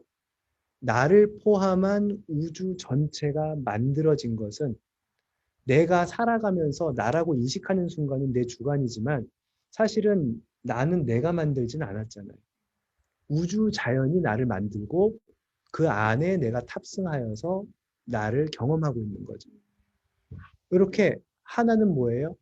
객관적인 창조가 만들어졌죠. 우주 자연 자체가. 그렇죠? 그러나 만약에 내가 탄생하지 않았다면 그 우주는 어디에 있습니까? 그렇죠. 경험되지 않는 우주는 사실은 나에게 의미가 없죠. 이런 말조차 사실은 아무 의미가 없겠죠. 불가능한 일이겠죠. 내가 태어나지 않았다라면은 그 말이라고, 그 세상, 객관적 세상이라고 하는 거는 사실은 지금 이렇게 말하고는 있지만 허망한 것이죠. 그렇지만 우리는 추론을 해볼 수는 있어요. 사람의 사유 능력을 발동시켜서. 내 이전에도 이 객관 세계가 있었잖아요. 내 부모님이 계시니까 내가 있는 것이고, 우주적 역사가, 그리고 사람들의 역사가 그걸 증명해주고 있잖아요. 그러나 내가 태어나지 않았다 한들 그 추론도 못하는 거죠. 그렇죠? 즉 우리가 경험하는 이 실존의 세계라고 하는 것은 나를 포함한 객관의 세계가 창조주가 됐던 우주 자연이 됐던 어떤 원리가 됐던 하느님이 됐던 이렇게 창조한 그 객관의 세계가 있는 것이고, 그리고 그것을 경험하는 주체로서의 탄생된 내가 결합되는 순간이라고 볼 수 있는 거죠. 그렇죠? 그래서 우리가 생명으로서 살아간다. 느끼고 감각하고 감정을 일으키고 생각하고 사람 간의 관계 속에서 역동 속에서 무언가를 하는 것은 객관의 세계와 주관의 세계가 결합된 결과물이다. 이것을 생명의 작용이라고 얘기할 수 있다라는 것이죠. 그렇죠? 그래서 이 두 가지의 입장을 같이 보지 않으면 사실은 맨날 헷갈리게 됩니다. 어떤 때는 막 객관의 입장에서만 얘기를 하고 주관의 입장에서만 얘기를 할 때가 있거든요. 예, 예. 또한 옛날 사람들의 가르침 속에서 어떤 것은 객관의 세계를 강조하는 입장에서 글을 쓰거나 또 반대 입장도 있는데, 이 두 가지를 같이 이해해서 합일시키지 못하면은 말들 속에서 헷갈리는 이렇게 대목들이 조금씩 있어요. 근데 우리가 이걸 분명하게 이렇게 그 설계도의 입장, 하느님 창조주의 입장의 객관과 경험하고 작용하고 있는 나의 입장, 주관의 입장, 이 두 가지를 따로 나누어서 볼 수 있고, 그리고 그것을 이제 결합해서도 볼 수 있으면 안 헷갈리게 되는 거죠. 예. 그 세계의 입장을 본다는 게 이거예요. 그렇죠. 그것이 사실은 사람이 거슬러 올라가는 자기를 수양하는 입장인 겁니다. 그래서 이렇게 우리는 내가 작동된다는 입장에서 그냥 밖으로 강제적으로 나와 있는 거잖아요. 우리는 그냥 밖으로만 봐요. 그러나 우리가 설계된 그 뜻은 이 안에 들어와 있죠. 그렇죠? 우리 안에 생명을 작동시키고 있는 이 원리. 그래서 이거를 안으로 본다라고 얘기를 하는 거예요. 눈을 뒤집어서 내 속을 보게 되면은 그 안에는 이 우주를 있게 한 창조주의 뜻, 그 영역으로 들어가게 되죠. 그래서 처음에 이런 것들을 하기 위해서 뭐냐면은 외부에서부터 자꾸 이렇게 그 입력되어 와 있는 그런 여러 가지 정보들을 고요하게 내려서 순수하게 생명체로서 만들어진 자기에게 머무는 훈련을 하는 거예요. 그런 것들이 여러 가지 명상들이죠. 개인적인 개성으로서 강수원으로서가 아니라, 사실 강수원이라고 난 얘기하지만 그 이름은 하느님이 붙여준 이름은 아니잖아요. 부모님이 지어준 이름이지 사람이 지었다는 말이에요. 사람이 지은 또는 어떤 개성되어진 상태에서 지어진 게 아니라 그냥 순수하게 하느님이 만든 생명성으로 머물도록 하는 훈련들이 고대로부터 많이 개발되어 왔었죠. 그 중에 하나도 뭐예요? 고요히 머물러 그냥 앉아있는 방식들도 이제 거기에 해당하게 되겠죠. 내면으로 들어간다라고 그래서 그런 부분에서 얘기를 하는 거죠. 노자가 사실은 이러한 가르침을 1장에서 얘기를 하고 있지 않나 이제 생각을 저희는 합니다. 왜냐면은 노자 1장을 보게 되면은 상당히 요 용어들의 이 그 구조를 짜고 있는데, 뭐 너무 유명한 그런 장이죠. 도가 돕는 비상도요, 명가명은 비상명이라 시작하는 그 대목에서 도와 명을 얘기를 하죠. 그리고 무명과 유명을 얘기를 하고 무욕, 유욕, 천지, 만물을 서로 상응시켜 가지고 얘기를 합니다. 그렇죠? 언어적인 해석은 일단 차치하고 그 말들을 통하여서 우리한테 전해주고 있는 하나의 구조를 보게 되면은 이 왼쪽에 있는 영역들은 객관의 입장이라는 거예요. 하늘의 입장, 창조주의 입장, 원리의 입장. 오른쪽에 있는 영역이라고 하는 명, 유명 이런 내용들은 뭐예요? 만물의 입장. 내 입장에선 나의 입장. 그렇죠? 작용하는 입장, 원리에 따르는 입장이라는 거죠. 그리고 무엇을 얘기를 해요? 그 둘은 다르지 않다라는 것을 얘기를 하죠. 네. 도와 만물은 같은 것인가 다른 것인가라는 화두를 가지고 얘기를 한다는 거예요. 노자가요. 네. 그렇죠? 사실은 말로 표현하니까 이렇지만은 같은 것도 떠나고 다른 것도 떠나야지만 비로소 도와 만물의 합일점을 우리는 찾을 수가 있죠. 그렇죠? 아마 뭐 오늘은 이제 쭉 그 구체적인 뭐 총론적인 얘기들을 많이 하겠지만은 그 오신 분들은 저희 그 노자 도덕경 책을 좀 이제 그 최지훈 선생님이라고 하시는 저희 같이 태극권 수련하시는 분이 이렇게 선물을 해주셨어요. 10권을. 그래서 이제 다 드리게 될 텐데 나중에 한번 읽어보시면은 이 내용들을 조금 더 구체적인 설명들로 풀이를 해놨습니다. 나중에 참고를 하셔도 좋을 거예요. 자, 그래서 이 하도나, 이게 합일관이라고 볼 수가 있어요. 객관과 주관이 이제 합일되는 것을 이제 얘기를 하고 있는 건데, 이 동북아시아의 이 사상 체계나 이 하도낙서를 시원으로 삼는 어떤 가르침들을 보면은 정말로 이 합일에 대한 얘기들을 많이 합니다. 보면은 중용에 나오는 저런 말들, 천명지위, 성도 그렇고요. 뭐 여러 가지 말들이 다 합일을 얘기를 하고 있죠. 성인은 저기 천지와 더불어 덕과 합하고 또 1월은 그 밝음과 합하고 뭐 쭉 얘기를 하죠. 그리고 뭐 가깝게는 동학의 인내천사상만 봐도 하늘이 곧 사람이고 사람이 곧 하늘이다라는 얘기를 하죠. 뭐 천인합일, 신인합일이라는 말들은 뭐 우리가 익숙하게 잘 알고 있는 용어들이고, 그리고 그런 것들을 이제 이루는 방식으로서 주관과 객관이 한 몸체다라고 하는 얘기들도 하죠. 무라일체라는 말들도 하고. 유독 우리 문화에는 이런 합일에 대한 용어들이 사실은 많이 존재하고 있습니다. 네. 자, 뭐 쭉 우리가 지금까지 살펴본 그런 다양한 용어들을 한번 좀 나열을 해보면은 왼쪽에 있는 것이 이제 객관성, 오른쪽에 있는 것이 주관성이겠죠. 그리고 그것은 말로 나누어서 설명하기 위해서 이 말과 저 말을 붙이지만은 사실은 그것은 실제 작용에 그것들을 체험하고 살아가는 입장에서는 결국은 합일되어 있는 것이다. 그리고 그 합일되어 있는 상태를 현상적으로 얘기를 한다면 굳이 이름을 붙여본다면 우리는 그걸 생명이라고 할 수 있겠죠. 그래서 우리는 다 생명을 지닌 존재로서 이렇게 살아가고 있죠. 그 생명의 근원으로 들어가 보면은 이러한 우리가 이름 붙여진 이런 많은 내용들이 이제 포함되어 있다라는 겁니다. 그리고 그 주관은 변할 수 있는데 객관은 변하지 않는 거죠. 객관은 객관 또한 끊임없이 변해 나가겠죠. 그러나 그 변화되는 과정 속에서 나에게 이제 정해져서 오는 거죠. 마치 그것을 명이라고 얘기를 하는 거죠. 그러면 우리는 그것에 맞추어서 이제 언행을 해야 되는 거죠. 그 순간 주어진 객관과 내 언행, 주관이 이제 합의를 이루게 되죠. 그리고 그 객관은 또다시 다른 모양으로 우리에게 오겠죠. 이게 좀 어려운 거예요. 사실은 말로 하니까 어렵겠지만 오늘 우리 이 만난 자리도 그와 같죠. 제 입장에서는 여기 계신 선생님들이 객관이죠. 그렇죠? 그리고 저는 거기에 맞춰서 이렇게 말과 행동을 하면서 강의를 하고 있죠. 그러나 뒤집어 본다면은 우리 정 교수님의 입장에서 제가 객관이 되는 거죠. 그리고 그 말을 듣고 이렇게 그 사유를 일으키시고 또 이렇게 어떤 방향으로서 이렇게 사유를 전개하시면서 또 지휘를 해주시는 게 주관이 되시겠죠. 저는 그 생각하는 게 뭐냐면 주관과 객관이 있는데 우리가 이제 옳다 그르 같은 걸 다쓸 수는 있는데 그게 이제 사람마다 다를 수 있다 그런 생각을 하거든요. 네네네.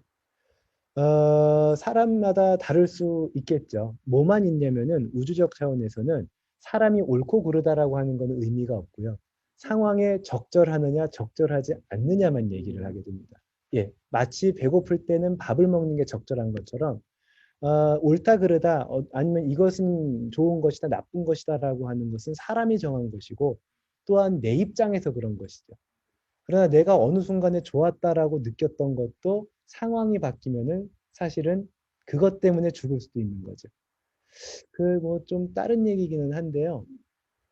지금 얘기를 하면서 생각이 나서 제가 이제 그 수련을 해나가는 과정에서 박 원장님께서 제 사부님이 이런 얘기를 하셨던 게 있어요. 저는 그때 그게 상당히 큰 일종의 제의 이제 그 깨우침으로써 와닿게 됐었는데 뭐라고 말씀하셨냐면 제가 좀 그런 대목이 있거든요. 어릴 때부터 뭐 하나가 이렇게 그 딱 마음에 들어오면은 꽂히는 거예요. 꽂혀가지고 파고 들어야 되는 거고 이제 계속 그 입장의 어떤 그것을 끝까지 막 가봐야 되는 거죠. 근데 그게 이제 기호의 문제에도 생길 수가 있는 거죠. 나는 이게 그렇죠? 예, 여러 가지 그런 박 원장님께서 이제 그런 말씀을 하셨어요. 사람이 누구나가 자기가 좋아하는 게 있기 마련인데 자기가 좋아하는 것에 집착을 하게 되면 좋아할 수는 있지만은 그 좋아하는 것을 떠나지 못하고 상황에 따라 좋아할만 좋아하면 좋아하고 좋아하지 않을 만하면 좋아하지 않아야 되는데 그것을 떠날 수도 있어야 되는데 계속 그렇게 된다면은 결국은 자기가 좋아하는 것 때문에 큰 흉을 당하게 된다. 그런 얘기를 하셨거든요. 그렇죠. 예, 예, 예. 그렇죠.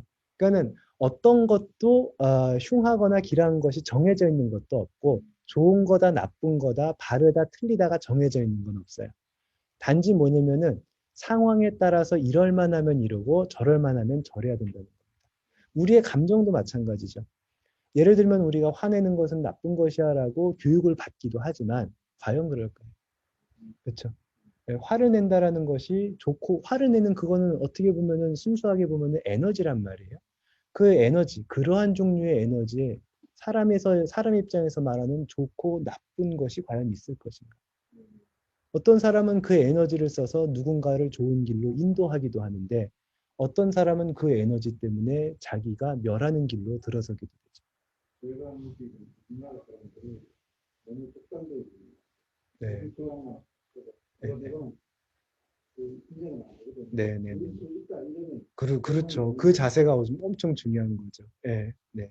항상 이렇게 정해져 있지 않은 상황에 따라서 변용할 수 있는 이제 그게 우주가 돌아가는 원리잖아요. 머물지 않고 끊임없이 흘러 변한다. 동화를 때 해석을 하면 절대적인 건 없다는 이야기가 되고 네, 그러면 절대적인 게 없으면 진리도 없고 네. 그러면 선도 없고 그렇게 네. 해석이 돼요. 선악이라는 게 없죠. 근데 옛사람들이 선악을 얘기한 거는 뭐냐면은 상황에 적절하면 그것을 선이라고 해요. 그건 결국 주관적인 거예요. 내가 보기에 선한 것이고 상황에 따라서. 예, 예, 예. 내가 선하다라는 것이 아니라 옛날에 우리가 자랄 때는 네. 네네, 죄송합니다. 자, 네네. 그 제가 계속 타이핑을 해 넣어야 돼요. 말씀만 하시는 네네네. 저 오늘 혈압 올라가니까 자, 일단 강의를 쭉 진행하겠습니다. 질문은 나중에 받도록 하겠습니다. 예, 질문은 나중에 받도록 하겠습니다. 꽂히는 대로 행동을 해줘서 네, 쭉 그냥 흘러가겠습니다. 네. 뭐 생명의 다른 이름을 이렇게도 얘기할 수 있을까 싶어요. 예, 우리는 뭐 저기 생명을 현상적으로만 볼 수도 있겠지만 옛 사람들이 이제 생명을 표현할 때는 순수하게 그냥 우리에게 주어진 생명을 이렇게 우리가 살아가게끔 해주는 그 생명을 도, 태극, 불성 이렇게 얘기할 수 있겠죠. 또 사실은 이렇게 지극하다라는 것을 표현하기 위해서 옛 사람들이 만든 여러 가지 표현들이 있겠죠. 우리 문화권만이 아니라 또 뭐 예를 들면 지금 뭐 생각나는 거로는 뭐 그리스 철학에는 뭐 로고스라는 말도 있고 또 다른 종교라던가 뭐 인도 철학으로 가게 되면은 아트만이라고 하는 용어도 있고 여러 가지 용어들이 있겠죠. 그런 것들을 한마디로 압축한다라고 하면은 우리에게 내재되어 있는 순수한 생명이라고 얘기할 수 있지 않을까 저희는 이제 그렇게 생각을 합니다. 네.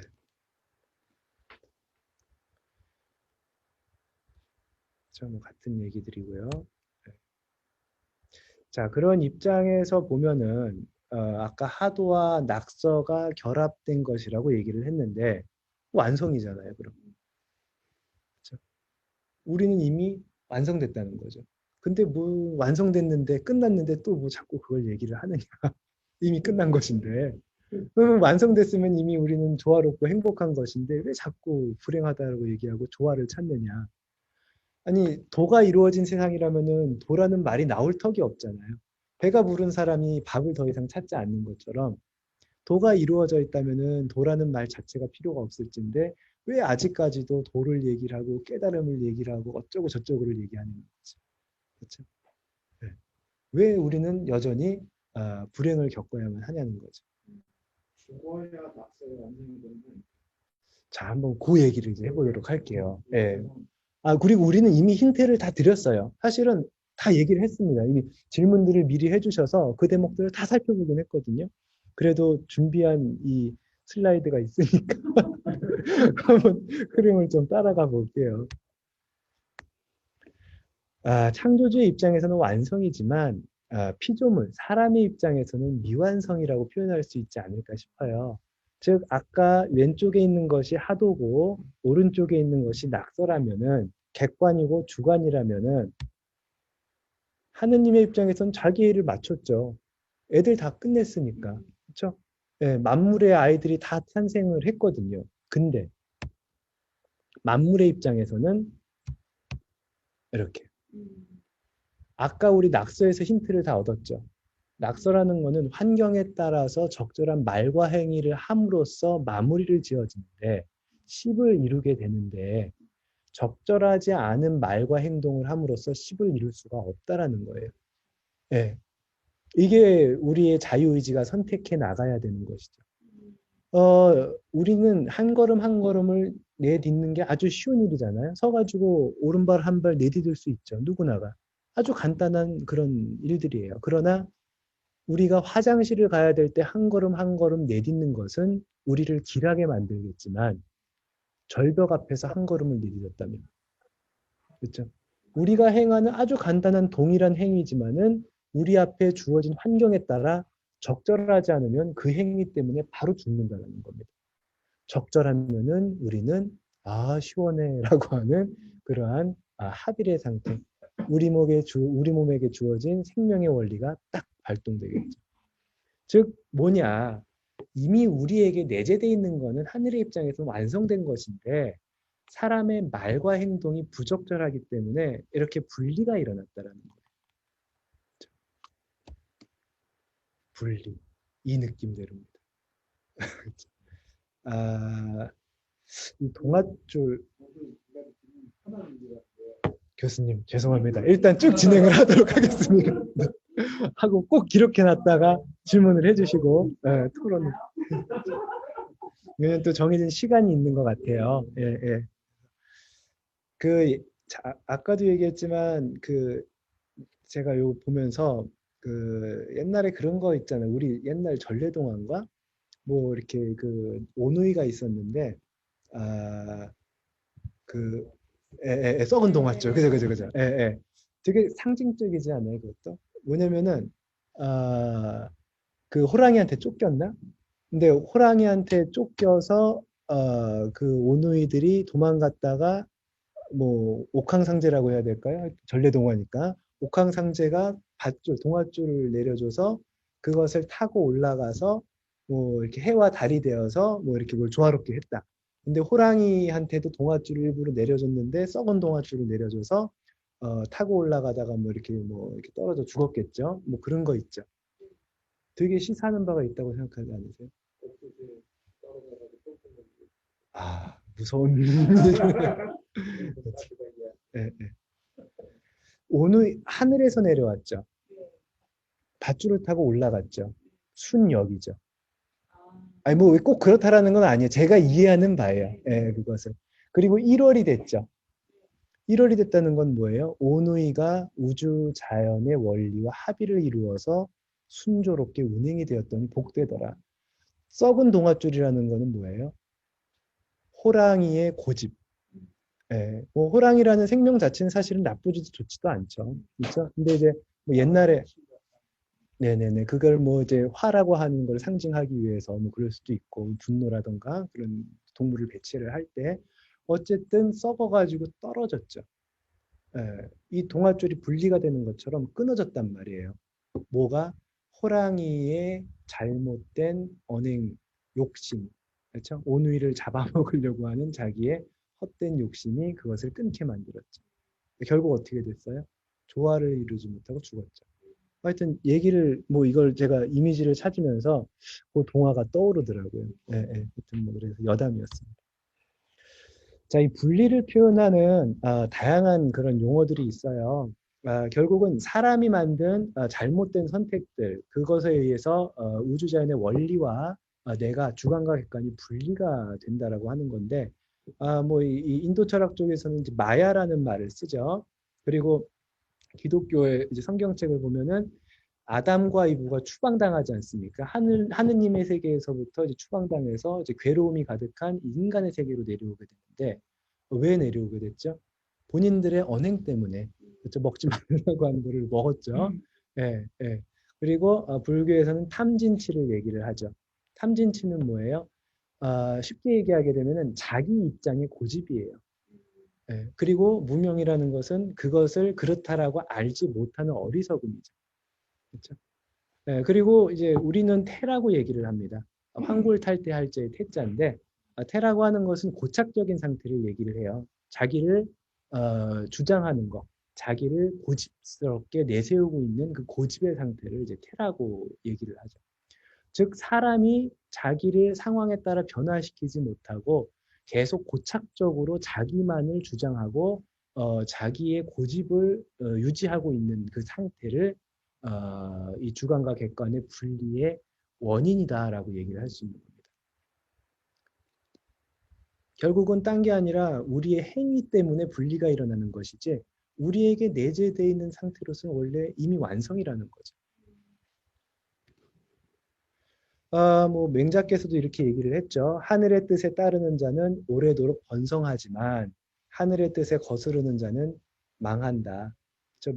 도덕경에도 노자께서 굳어지고 노쇠한 것은 도가 아니다. 도가 아니므로 일찍 끝난다라고 얘기를 하죠. 또는 너무 집착하면 삶이 크게 소모되고 많이 싸우면 반드시 잃게 된다. 만족을 하면 욕됨을 당하지 않고 그칠 줄 알면 위태롭지 않고 생명을 보존할 수 있다. 딱딱하고 강한 것은 죽음의 무리이고 부드러운 것은 삶의 무리이다. 이 말 속에서 우리가 아까 제가 말한 고집이라고 하는 키워드를 넣어보면은 상당히 좀 이렇게 일맥상통하는 어떤 의미들이 생기지 않습니까? 그렇죠? 반대 입장에서 얘기한 내용들을 조금 볼게요. 노자가 이렇게 얘기를 하죠. 이제 물의 비유를 들어요. 최상에서는 물과 같다. 물은 만물을 이롭게 하고 다투지 않는다. 물은 다른 사람이 싫어하는 것도 가리지 않는다. 물은 도의 품성을 보여준다. 물은 형체가 없어서 거하는 곳을 따라 형체를 바꾼다. 실제 물이 그와 같죠. 자, 여기서 뭘 우리가 알 수 있죠? 우리가 좀 전에 사용했던 용어를 본다면 한번 볼까요? 자, 한번 그 키워드를 대입을 해볼게요. 최상의 선은 물과 같다. 물은 만물을 이롭게 하고 고집이 없어서 다투지 않는다. 물은 다른 사람이 싫어하는 것, 즉 낮은 곳으로도 흐르는 겸손함을 가리지 않는다. 예, 나는 꼭 이렇다라고 주장하지 않고 이럴 만하면 이러고 저럴 만하면 저렇다라는 거예요. 높은 곳으로 갈 만하면 높은 곳으로 가고 낮은 곳으로 갈 만하면 낮은 곳으로 간다는 겁니다. 낮은 곳에 머물렀다고 높은 곳을 부담스러워한다거나 막 이러지 않고 높은 곳에서 머물렀다고 해서 내가 어떻게 이러지 않고 필요에 의해서 낮은 곳으로도 갈 수 있다는 거죠. 이런 것을 뭐라고 그러죠? 겸손하다라고 얘기를 하죠. 고집 부리지 않는 상태. 물은 고집이 없는 도의 품성을 보여준다. 도는 어떻게 되죠? 상황에 따라서 주어지는 환경에 따라서 머무는 바 없이 매일매일 꾸준하게 변화를 이루고 있죠. 그렇기 때문에 멸하지 않고 계속 존속되면서 조화를 창조하죠. 물은 형체가 있다는 것은 뭐예요? 형체가 바뀌지 않고 계속 남아있다는 거는요. 고집이라는 거죠. 그렇죠? 네. 고집이 없기 때문에 거하는 곳을 따라 자기 형체를 이루어갈 수 있어서 자기가 만나는 모든 환경에 합의를 이루죠. 네. 컵 속으로 들어가면은 컵 속에 그대로 딱 담기게 되고 계곡을 흐르게 되면은 계곡의 모양을 따라서 또한 흐르게 되고 하늘에서 내리게 되면 그 물은 빗물이지만 그것이 바다에 들어가게 되면 빗물이었다고 빗물을 고집하지 않고 바다가 되죠. 이게 물의 속성이겠죠. 근데 물도 많이 모이면 홍수가 나거든요. 그렇죠. 예, 예, 과하게 되면 그렇죠. 예, 이게 나오는 상선약수라 그래가지고 상선약수죠. 그 물과 같다. 지금 쭉 빨리 좀 지나가도록 하겠습니다. 얼마나 지났죠? 6분. 한 5시 36분? 50. 자, 쭉 진행해 나가도록 하겠습니다. 좀 빠르게 진행을 할 거예요. 중간에 우리가 토론을 많이 했어요. 네. 자, 그냥 보세요. 설명 안 할게요. 자, 이 부분은 아까 똑같은 말이에요. 제가 이미 했던 말인데, 고집이라고 하는 키워드로 한번 보세요. 아마 마법처럼 이 말들이 풀릴 겁니다. 자, 그럼 분리의 원인이 뭐예요? 주관과 객관을 분리시키고 하도와 낙서를 분리시키는 그 분리의 원인. 그 분리가 불행을 만들고 우리는 이미 완성의 상태인 것을 잊게 만들고 자기를 위태롭게 만들죠. 그 분리의 원인은 뭐 지금까지 얘기했던 예죠. 고집스럽죠. 그렇죠. 자, 근데 이제 고집에 대해서 구체적으로 얘기를 해볼게요. 우리의 삶의 문제로 가져가 보죠, 실제. 아까 교수님께서 얘기를 해주신 것처럼 고집에는 두 가지 상태가 있어요. 하지 말아야 할 것을 계속하는 거. 이거는 뭐예요? 내 안에서부터의 고집이에요. 네, 자기 주장을 계속 한다는 거예요. 나는 이래야 돼. 내가 이랬단 말이야. 나는 어떤 사람이란 말이야. 이런 것. 해야 할 것을 절대로 하지 않는 것. 그렇죠? 네. 오늘은 내가 밥 해야 되는 내 당번인데 내가 안 한단 말이에요. 그렇죠? 내가 어떻게 밥을 하겠어? 이렇게 한단 말이에요. 그러면은 나도 굶고 주변 사람도 굶죠. 이거는 뭐예요? 밖에서 오는 것에 대한 저항이에요. 그러나 결국은 다 뭐예요? 두 가지 상태가 안에서부터 나가지 못하는 것이든 밖에서부터 오는 것에 대해서 수용하지 못하고 저항하는 것이든 다 뭡니까? 고집스럽다. 그렇죠? 변하지 않는다라는 거예요. 그렇죠? 그래서 이 고집이라는 거는 아까 말씀드린 것처럼 객관적인 상황은 이미 우리에게 주어진 거잖아요. 내가 그것을 어떻게 바꿉니까? 내가 한국 사람인 것을 미국으로 이민은 갈 수 있지만은 이것을 바꿀 수 없는 것처럼 우리에게 이미 환경이 왔다라는 것은 그 환경은 짜여졌다라는 거예요. 그것과 합의를 이루려면은 그것을 바꾸는 게 아니라 내가 바뀌어야 되는 거죠. 근데 고집을 부린다라는 것은 내가 있을 테니 네가 바꿔 이러는 거예요. 상황이 바꿔 하느님 난 이렇게 남아 있을 테니까 당신이 좀 바꿔보세요 이렇게 한다는 거죠. 그렇죠? 네. 불가능한 일이죠. 그게 고집이라는 거예요. 자, 이 고집의 다른 이름을 보면은 이러합니다. 우리에게 익숙한 언어들도 있죠.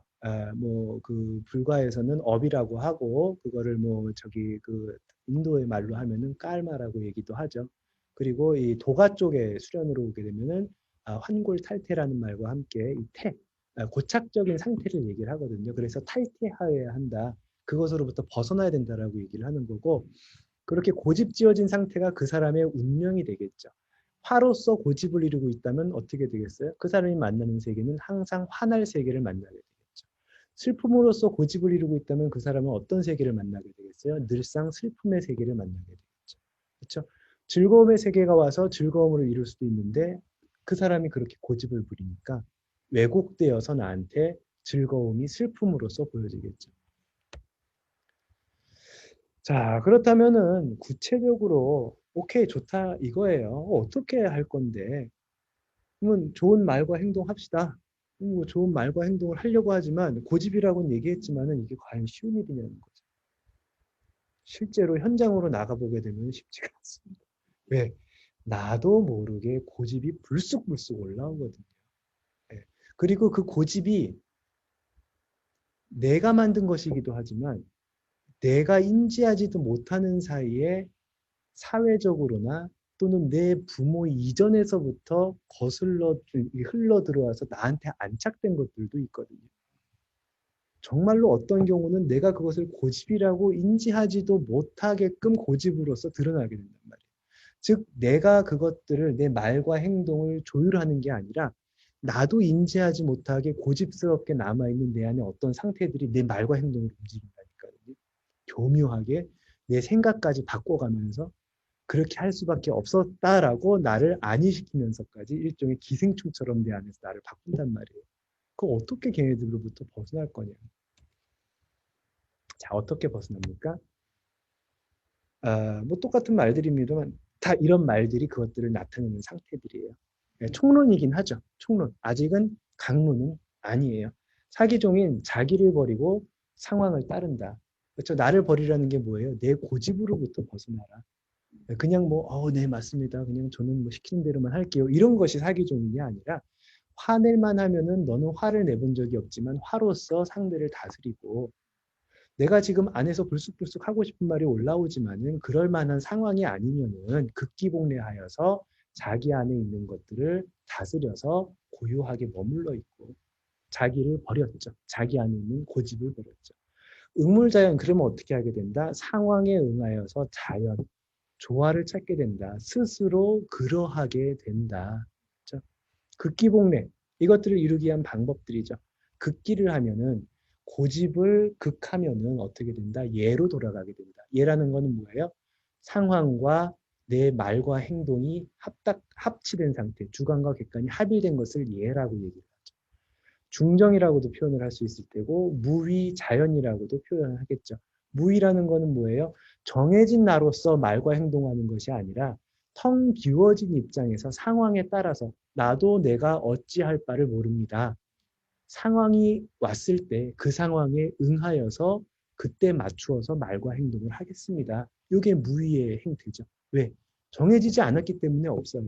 그러나 상황에 따라서 배고플만 하면 밥을 먹고 목마르면 물을 마시고 졸려오면 잠을 자게 되죠. 계속 나는 먹고 싶다고 졸려도 먹고 목말라도 먹고 강의를 들으면서도 먹고 침대에 누워서도 먹고 먹는 고집 때문에 이거는 상황과 분리된 것이죠. 그래서 무위자연 텅 빈 상태에서 상황에 응하여서 언행을 하게 되면 저절로 그러하게 된다. 그것과 합일되게 된다. 하늘을 나르는 새처럼 물속에서 헤엄치는 물고기처럼.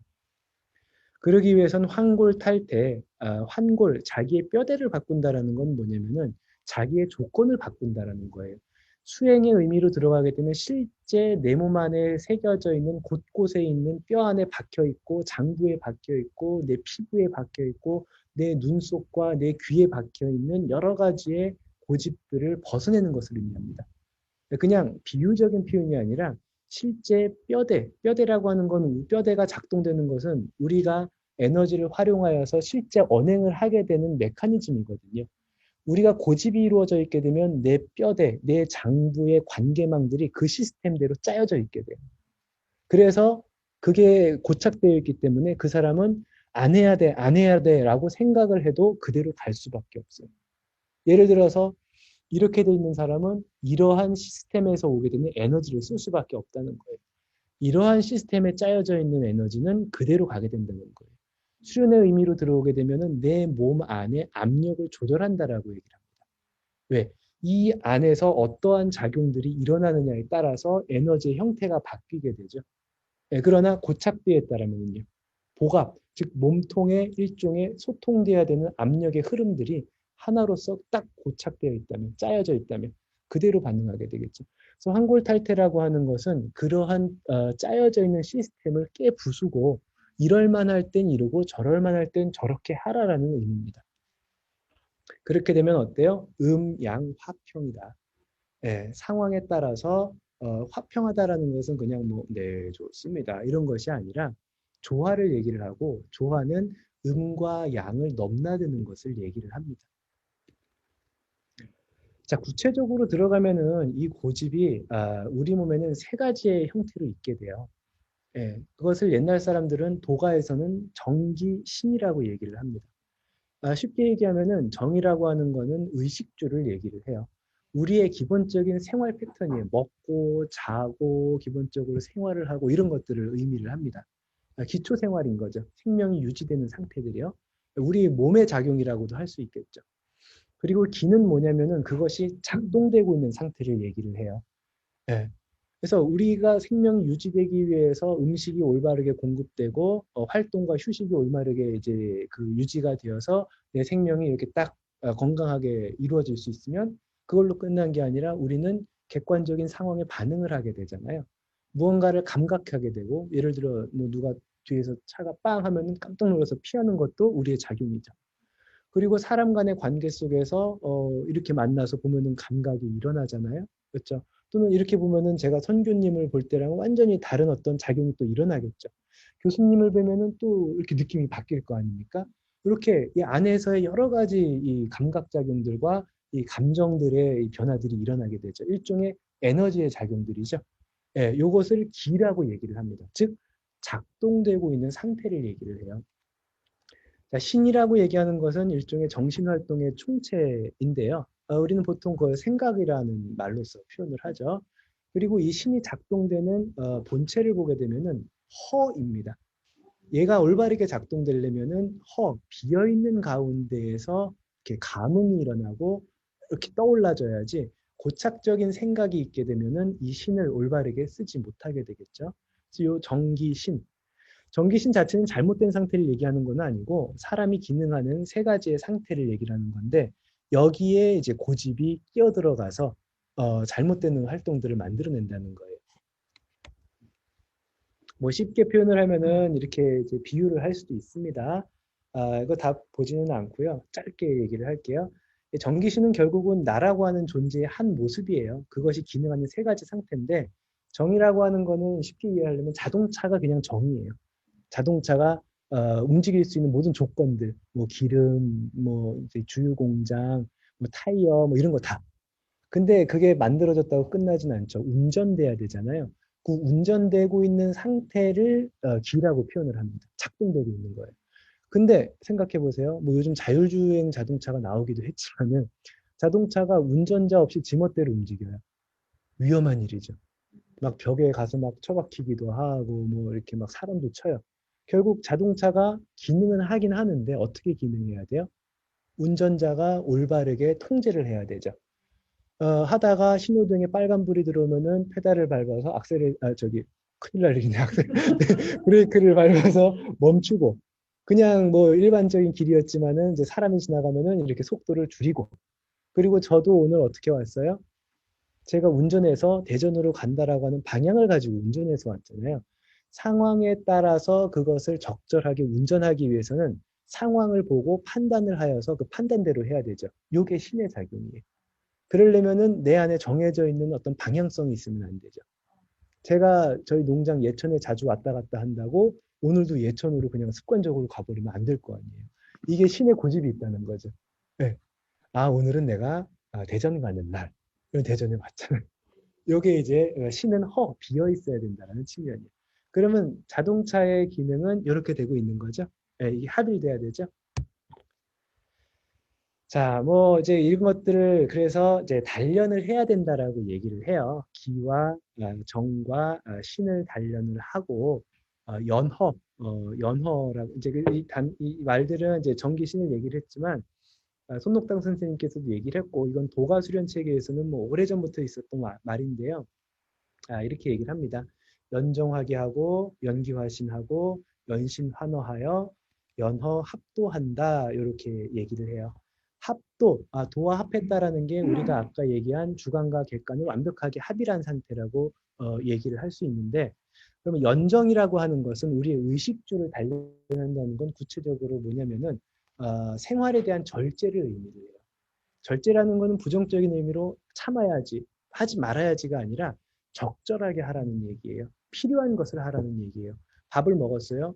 내가 예를 들어서 근데 너무 맛있었어요. 입맛에 땡겨가지고 이미 배가 찼는데도 혓바닥의 유혹을 이기지 못하고 계속 먹어요. 또는 엄청 안 좋은 어떤 음식들이 있어요. 근데 나는 그걸 알아요. 이걸 먹으면은 내 몸이 엄청 안 좋아질 거야. 근데 혓바닥이 원한다고 계속 먹어요. 그러면 안 되겠죠. 이게 뭐예요? 그때는 내 혓바닥은 그것을 원하지만 내 생명에 해로운 것이니까 하지 말아야겠다. 요즘 뭐 영화 재밌는 거 많이 나오죠. 밤에 영화를 봐요. 새벽 3시까지. 안 좋은 일이죠. 왜? 내 생명에 위해가 되겠죠. 재밌는 영화 봤다. 시리즈물이라 계속 보고 싶지만 내일 할 일이 있고 내 몸이 피곤하니 내 즉각적인 이것에 응하지 말고 이제 그만 잠자리로 가야겠다. 이런 절제가 연정에 해당합니다. 연기라고 하는 거는 이제 사람과의 관계 또는 우리의 상황과의 관계 속에서 일어나는 여러 가지 내 안에 일어나는 감정과 역동들인데 이제 그런 것들을 단련한다는 것은 내 안에 생기는 그런 그 고집대로 일어나는 감정에 응하지 말고 상황에 맞는 말과 행동을 하라는 겁니다. 보통은 우리가 감정을 일으킬 때 이렇게 안에서 욱하고 올라오는 대로 해버리잖아요. 그렇게 하게 되면 뭐예요? 내 안에 이미 과거에 저장되어 있던 습관대로 하게 되어 있거든요. 그러지 말라는 거예요. 감정을 비우고 쓰지 말라는 게 아니라 상황에 적절한 감정을 써라. 어릴 적에 슬픔을 겪었다고 왜 지금 꼭 계속 그 슬픔을 써야 하니? 이런 입장이라는 거예요. 그렇죠? 네. 연신이라는 건 뭐예요? 자기를 비우는 법. 생각과 논리를 이렇게 많이 쌓는 것이 아니라 연신한다는 것은 생각을 오히려 비우고 텅 빈 상태로 돌아가는 것. 즉 실상을 보는 것. 하늘을 보면 하늘이 있는 그대로 파란 줄 알고 산을 보면 산이 있는 그대로 높은 줄 알고 물을 보면 있는 그대로 물이 흐르는 것을 그대로 아는 실상을 바라보는 능력이 바로 연신입니다. 그럼 연어한다는 거는 뭐냐? 허한 것을 연습한다. 우리에게 오는 매 순간순간을 정해놓지 않고 상황에 따라서 변해나가는 실전을 연허라고 얘기해요. 우리의 펼쳐진 삶의 무대가 연허예요. 근데 그 상황 속에서 감정과 정서와 생각이 고착된 상태로서 살아가고 있다면 연허가 아니죠. 예, 다 논할 필요가 없겠죠. 이미 분리가 일어났으니까. 자, 그렇게 연호하여서 정기신이 모든 환경 속에서 비워진 상태에서 적절함을 추구하게 된 것을 그러한 삶이 완성된 것을 합도하였다. 도와 합일되었다. 주관과 객관이 합일되었다라고 얘기를 합니다. 자, 이제 우리는 끝을 향해 달려가고 있습니다. 자, 그럼 여기까지 와서 뭐 이제 다들 완성 이루시지 않았어요? 그렇죠? 네. 우리가 뭘 해야 될지 이미 이제 방향이 이제 왔잖아요. 쉽죠? 고집 하나 버리면 끝나는 일이에요. 그렇죠? 그 고집이라는 키워드 하나를 얻으면 그것을 내려놓을 수 있으면은 사실은 우리는 정말로 조화로운 삶을 추구할 수 있습니다. 물론 나는 내렸지만 상대가 안 내리는 경우가 있어요. 그때 이제 여러 가지 극기복리가 필요하긴 하죠. 네, 세상이 이미 조화로우면 괜찮을 텐데 참 이제 많은 거를 생각하게 하는 대목이죠. 네.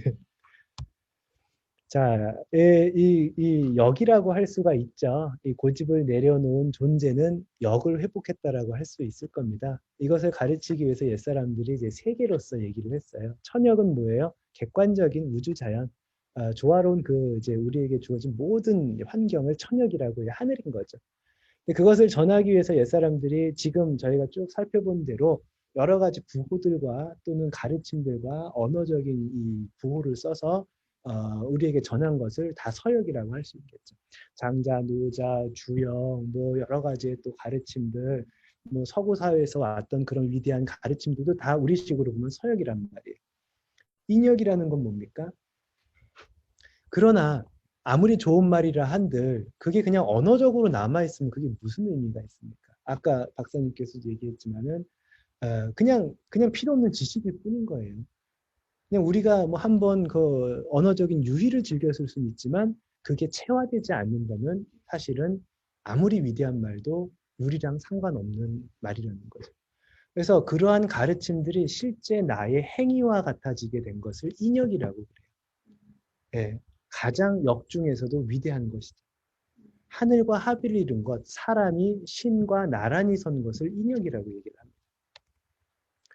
자, 인역을 위해서 옛사람들이 엄청나게 또 많은 행법들을 정리를 했어요. 결국은 어떤 방식으로 가게 되냐면은 도가의 방식인데요, 결국. 그러한 것들, 그 사상들이 어떻게 구체적으로 사람의 행위 속에서 실현되도록 할 것이냐.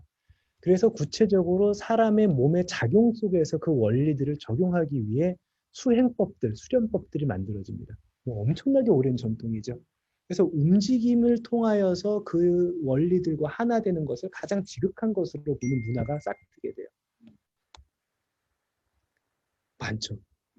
네. 뭐 이거는 그냥 뭐 저희가 이제 수련하는 여러 가지 내용 중에서 몇 가지만 이제 좀 뽑아온 건데 실제 만들어진 방식들은 더 많아요. 뭐 수천 종류가 있습니다. 그 중에서 이제 뭐 그 부작용이 있었던 것들도 있고 아주 이제 초기 형태도 있고 더 발전된 형태들도 있죠. 자, 근데 뭐 저는 태국권을 수련하는 사람이고 또 이제 태국권을 통하여서 많은 이제 가르침을 얻고 또 그것을 체험한 사람으로서 이렇게 얘기할 수 있지 않을까 싶어요. 물론 저는 태국권을 했으니까 그렇지만 또 많은 좋은 방법들이 있고 그 좋은 방법들로서 제가 체험한 것들을 또 동일하게 체험하신 많은 분들이 계시죠. 근데 이제 제 입장에서는 이런 합의를 인식하는 것이 아니라 그냥 합의를 그렇다라는 것을 개념적으로 이해하는 게 아니라 그 합의를 구체적으로 체험하는 것, 그 감각을 일으키도록 하는 것, 그 경험을 전달하기 위한 인류가 창조한 새로운 언어가 바로 태극권이 아닐까라고 저는 생각을 합니다. 그래서 이 동작이 구성되어 있는 원리를 보게 되면은 우주 사람의 몸으로 우주 자연이 실행되는 것들을 그대로 옮겨오게 됩니다. 그리고 그것이 외부의 움직임으로 끝나지 않고 사지의 움직임이 우주 자연의 음양 순환의 원리대로 작동되는 방식이 우리 몸에 가장 깊이 있는 오장육부의 작용에까지 영향을 미치게 하고 선천적으로 주어진 음양의 작용들을 사람이 실제로 운용하여서 자기의 외부적인 요소, 말과 행동으로서까지 드러나게끔 만들어내죠. 사실은 정말 진보적인 방식이라고 저는 생각을 해요. 예. 자, 이제 이런 말들을 이제 태국권에 지극한 경지를 이루셨던 분들이 실제로 이렇게 얘기를 합니다. 손녹당이라는 이제 송가태국권을 만드신 종사께서는 깨달음이란 권과 도가 합하는 것이다라고 얘기를 합니다. 즉, 도, 객관적인 그 우리에게 주어진 우주자연의 원리와 권법이라고 하는 것은 수련으로 볼 때는 그 움직임, 태국권의 툴일 수도 있겠지만 사람의 행위를 얘기를 해요. 그래서 사람의 행위가 객관적인 그 우주의 원리와 합일되는 것을 얘기를 하죠. 그리고 원을 수련할 때 공경스럽게 행하면 자연히 원을 그리면 컴퍼스가 원을 그린 듯이 맞고 각을 꺾으면 직각자가 쓴 듯이 맞나니 보고 듣고 말하고 행동함이 다 규범에 들어맞는다. 네. 수련을 통해서 하는 그 동작이 단순히 그냥 그 동작으로 남아있는 것이 아니라 동작이라고 하는 도구를 삼아서 우리가 실현돼야 되는 원리를 실은 것이죠. 태국권은 동작이 목적이 아니에요. 그 동작 안에 숨겨져 있는 원리, 뜻이 목적이 됩니다. 구체적으로 들어가게 되면 어떻게 에너지를 운용하느냐가 되게 돼요. 네, 사람이 말하고 행동하는 것은 결국은 우리 안에서 발생된 에너지가 겉으로 드러나는 것인데 그 에너지를 상황에 맞게 조화롭게 조율할 수 있도록 연습을 시키게 되죠. 그리고 그 에너지는 결국 사람이 만든 것이 아니라 우주 자연이 사람이라고 하는 형체 안에 집어넣어 준 것이죠. 그 원리대로 행하게 합니다. 거기서 이제 한 가지가 드러나게 되죠. 그 원리에 위배되게 에너지가 형태 지워져 있고 고착되어 있는 나도 모르고 있던 나의 습관들이 드러나게 돼요.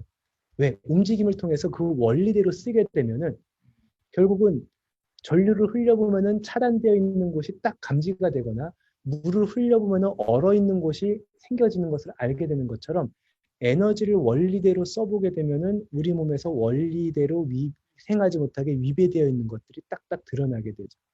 그래서 나도 모르고 있었던 내 안에 있는 태의 존재들을 감지하게 됩니다. 이게 이제 수련의 첫 번째 단계죠. 실제로 내 안에 어떤 내용들이 있는지를 스스로 알아보는 거예요. 그 다음에 뭐예요? 자기와 만나는 시간을 얻게 되죠. 내가 이런 게 있었어? 어쩔 때는 스스로 이렇다라니 하고 자괴적이기도 하지만 순수하게 자기의 실상을 보게 되고 그것을 이제 극복해 나갈 수 있게 되는 거죠. 자, 그런 것들을 구체적으로 이제 하는 정화가 태극권에서는 갈수라고 합니다. 갈수라고 하는 거는 이 응물 자연의 원리, 사기종인의 작용들을 두 사람이 맞대어서 그것들을 체험하고 이룬 사람이 움직여내어 줌으로써 거기에 따라서 제자가 그대로 따라 움직이도록 행하는 거예요. 그 작용을 통하여서 조화롭게 발생되는 에너지의 작용이라고 하는 것을 배우는 사람이 자기의 뜻대로 따라서 움직이는 게 아니라 그냥 상대방의 응함으로써 자동적으로 체험이 일어나도록 합니다. 그렇게 되면은 강제적으로 자기의 태가 막 드러나 버리게 돼요. 자기가 그런 줄도 모르고 있었던 자기의 작동들이 막 드러나게 됩니다. 그래서 이제 태극권의 수련법에 있어서는 이 정화로 보게 되면은 태극권 투로를 통해서 스스로 그 음양 순환을 이루는 연습을 하고 갈수를 통하여서 그것들을 아주 정교하게 다듬고 실제 사용하는 연습들을 이제 하게 되죠. 자, 이제 마무리를 했어요. 사실 태국권으로 들어가게 되면 이제 그 파트를 가지고 구체적인 이제 수행론들을 얘기를 해볼 수 있을 텐데 오늘은 제가 서론에서 말했던 것처럼 총론적인 차원에서 거시적인 차원에서 쭉 옛날 사람들이 이제 짜준 그 시스템들을 한번 훑어 내려와 보는 연습을 했습니다. 그런 이제 얘기들을 한 거예요. 자, 완성이란 말을 했는데 제가 질문을 드리면서 마무리를 할게요. 다 이제 우리는 인간 완성이라는 게 옛사람들이 전한 가르침대로라면 어떤 것인지 인식은 다 했단 말이에요. 만약 오늘 이 자리에 이미 이것들을 충분히 이루어서 그러한 삶을 살아가고 계신 분들이 여기 계신 모두이시겠지만 질문을 통해서 한번 생각을 해본다면 여러분이 사람으로서 인간으로서 완성을 이루었다면 지금 이 자리에서 무엇을 하시겠습니까? 실존으로 우리 나와야 될 거 아닙니까? 개념으로 남지 말고 한번 답 안 하셔도 돼요. 그래서 안개를 필게요. 네. 그냥 화두만 왜냐면 이미 우리는 완성을 이루었기 때문에 보여주고 계세요. 그러나 그냥 한번 스스로 사색해 보시고 또 한번 필요할 때 이 질문을 남들에게 또 던져보시려는 의미에서 한번 우리가 이 화두를 생각해 볼 수 있겠죠. 이미 우리가 사람으로 완성을 이루었다면 지금 이 순간 무엇을 할 것인가? 오늘 저기 박사님이 너무 좋은 시간 마련을 해주어서 사실 저희도 상당히 귀하게 여기는 그런 내용들인데 이제 이걸 대중적으로 같이 함께 나눠볼 수 있는 시간을 마련해 주셔서 너무 감사하고 그리고 또 김민영 선생님 두 팔 벌려서 미리 이렇게 환영해 주셔서 너무 감사합니다. 또 이 자리에 또 직접 찾아와 주시고 여기 별반해 주신 분들 감사하고 이렇게 그 시간 내서 온라인으로 참여해 주셔서 이 좀 긴 시간이 된 것 같은데 지루했을 수도 있을 것 같은데 꾹 참고 극기복례 하셔서 이 시간 다 이렇게 와주신 모든 분들한테 진심으로 감사를 드립니다. 네, 감사합니다. 온라인에 계신 분들 마이크 켜주시고요. 자기 얼굴도 좀 드러내 주셔서 질문도 좀 해주시고 하시면 감사하겠습니다. 오프라인에 계신 분들은 질문을 받지 않겠습니다. 식사하러 가셔가지고 심도 있는 질문이 나오면 또 후기에 잘 정리해서 올리도록 하겠습니다. 온라인에 계신 분들 중에 질문하실 게 많으실 것 같아요. 누구 질문해 주십시오. 시간이 그렇게 많지 않습니다. 5분 이내로 질의응답 시간을 마감할 예정입니다. 그거는 네. 어떻게 사는 것이 우리가 네. 제대로 사는 것 저는 생각에 자연에 가깝게 사는 것이 우리가 사는 그런 것이 아주 정말 크다. 네네네. 네. 네네네. 뭐 일단 어떻게 사는 것이 가장 조화로운 삶일까 생각을 해보면은 제 생각에는 그런 것 같아요. 왜냐면은 우리에게서 바로 이 현장에서 일어나고 있는 매 순간순간에 자기를 내려놓고 자기 고집을 내려놓고 그 순간에 충실하게 주관과 객관의 합의를 이루는 것, 즉 내게 주어진 상대에게 적절하게 응하는 것, 내게 주어진 환경에게 적절하게 응하는 것, 그게 가장 조화로운 게 아닌가 생각하고, 그래서 멀리 찾는 것이 아니라 가까운 곳에서 찾고 큰 것에서 찾는 것이 아니라 지금 내가 할 수 있는 작은 말과 행위 속에서 그것을 찾는 것, 그게 가장 조화로운 상태가 아닌가 생각을 합니다. 그러면 돈은 밥 먹는 속에도 들어있고 친구와 대화를 나누는 속에도 들어있고 내가 어떤 업무를 진행하는 속에도 들어있고 내가 무언가를 스스로 행하고 있는 나 혼자의 활동 속에서도 들어있겠죠. 근데 말씀하셨듯이 그러한 것의 가장 전형적인 형태와 그런 것들을 조용하게 연마할 수 있는 것은 자연이 아닌가 싶어요. 왜냐하면 자연이야말로 그러한 원리대로 있는 그대로 돌아가고 있는 그러한 모습들을 보여주기 때문에 때로는 우리가 고요하게 자연 속에 머물면서 자연에 감응하면서 그러한 그 하늘에도 응하고 나무에도 응하고 계곡물에도 응하는 연습을 이제 해보는 것은 상당히 이제 중요하겠죠. 네, 그렇게 생각을 합니다. 마지막에 하도를 엄청나게 무거운 하도를 던져주셔가지고 질문하는 게 예, 제가 질문할까요? 식사 장소로 네, 다 이동을 질문할까요? 하셔야 되기 때문에 그렇게 오래 우리가 지금 시간을 보낼 수가 없었어요. 예, 이만석 교수님 그 짧은 질문 하나만 허용하겠습니다. 그러면 개인적인 것 두 가지만 물어볼게요. 하나는 네, 오늘 감사합니다. 말씀을 잘 들었습니다, 부원장님. 네네, 네네. 존경합니다. 한 가지는 개인적으로 어떤 네. 이런 것을 공부하게 됐고 그걸 접하게 됐는지 이런 것을 제가 제 개인적으로요. 개인적으로. 두 번째 질문은 아까 마지막 질문을 던지신 것은 네. 원장님은 어떻게 답변하신지. 먼저 두 번째를 마지막 말씀드리면 생각해 봤을 두 번째를 말씀을 드리면 사실 저는 이미 답을 했습니다. 아마 눈 밝으신 분, 귀 밝으신 분들 뭐 이미 사실 다 아실 텐데 아마 아셨을 거예요. 저는 이미 답을 했었습니다. 사실은 좀. 그러면 제가 그거는 더 이제 고민을 해보고 네. 첫 번째 질문. 첫 번째 질문은 사실은 뭐 제가 어릴 때부터 아버지 따라서 이런 거를 좀 연습을 이제 하고 좀 보게 됐는데 어릴 때는 제가 뭐 좋아한다는 느낌은 없고 이걸 하고 싶다라는 생각을 하지는 않았어요. 그냥 환경 속에서 자연스럽게 계속 이런 문화들을 접하게 됐고 이제 아버지를 따라서 이렇게 그 참여를 하고 배우게 됐는데 뭐 어릴 적을 생각해 보면은 싫지 않으니까는 계속 왜냐면 아버지께서 강제적으로 하셨던 적은 없거든요.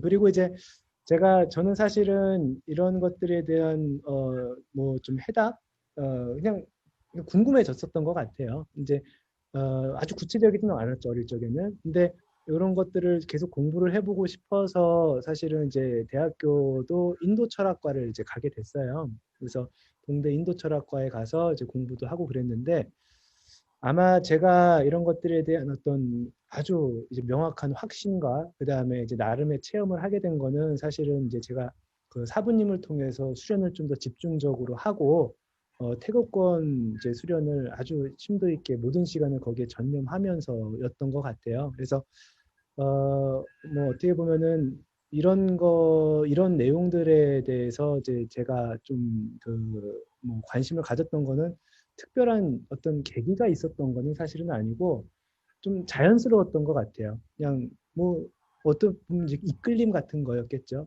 단 하나의 어떤 이런 것들을 명확하게 알 수 있고 그리고 이제 이것들을 제가 좀 체험을 할 수 있었던 것들은 저는 이제 제 사부님을 만나고 이제 수행을 하는 과정에서 이제 그래서 그런 어떤 좀 체험과 경험이 있고 나서는 사실은 이제 학교 공부가 너무 재미가 없어져서 이제 초기에는 이제 학교 공부 열심히 해서 성적도 좋았다가 후반으로 갈수록 성적이 많이 안 좋아. 이제 그리고 그래서 자꾸 막 도장에만 와 있고 이제 사부님만 찾고 막 그랬었거든요. 네, 이제 뭐 하여튼 그랬었습니다. 네. 그래서 저는 이제 뭐 여러 가지 수행의 과정들이 있을 텐데 저는 이제 태극권을 통해서 좀 이런 여러 가지 궁금증들과 제 내면적인 그런 어떤 갈증들을 이제 해소하게 됐고 여러분들과 이제 말씀을 이렇게 나눌 수 있게 됐었던 것 같습니다. 네. 네, 감사합니다. 네, 감사합니다. 네. 여기까지 하겠습니다. 우리 고생해 주신 강수원 부원장님께 다시 한번 큰 박수 부탁드립니다.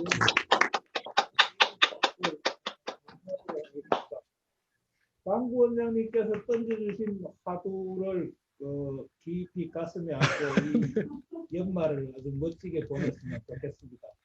이 창구라는 코로나 때문에 모이지도 못하고 참 답답합니다. 오늘 우리가 2020년 마지막 날임에도 불구하고 이렇게 모이지도 못하는 이 답답함이 있는데요.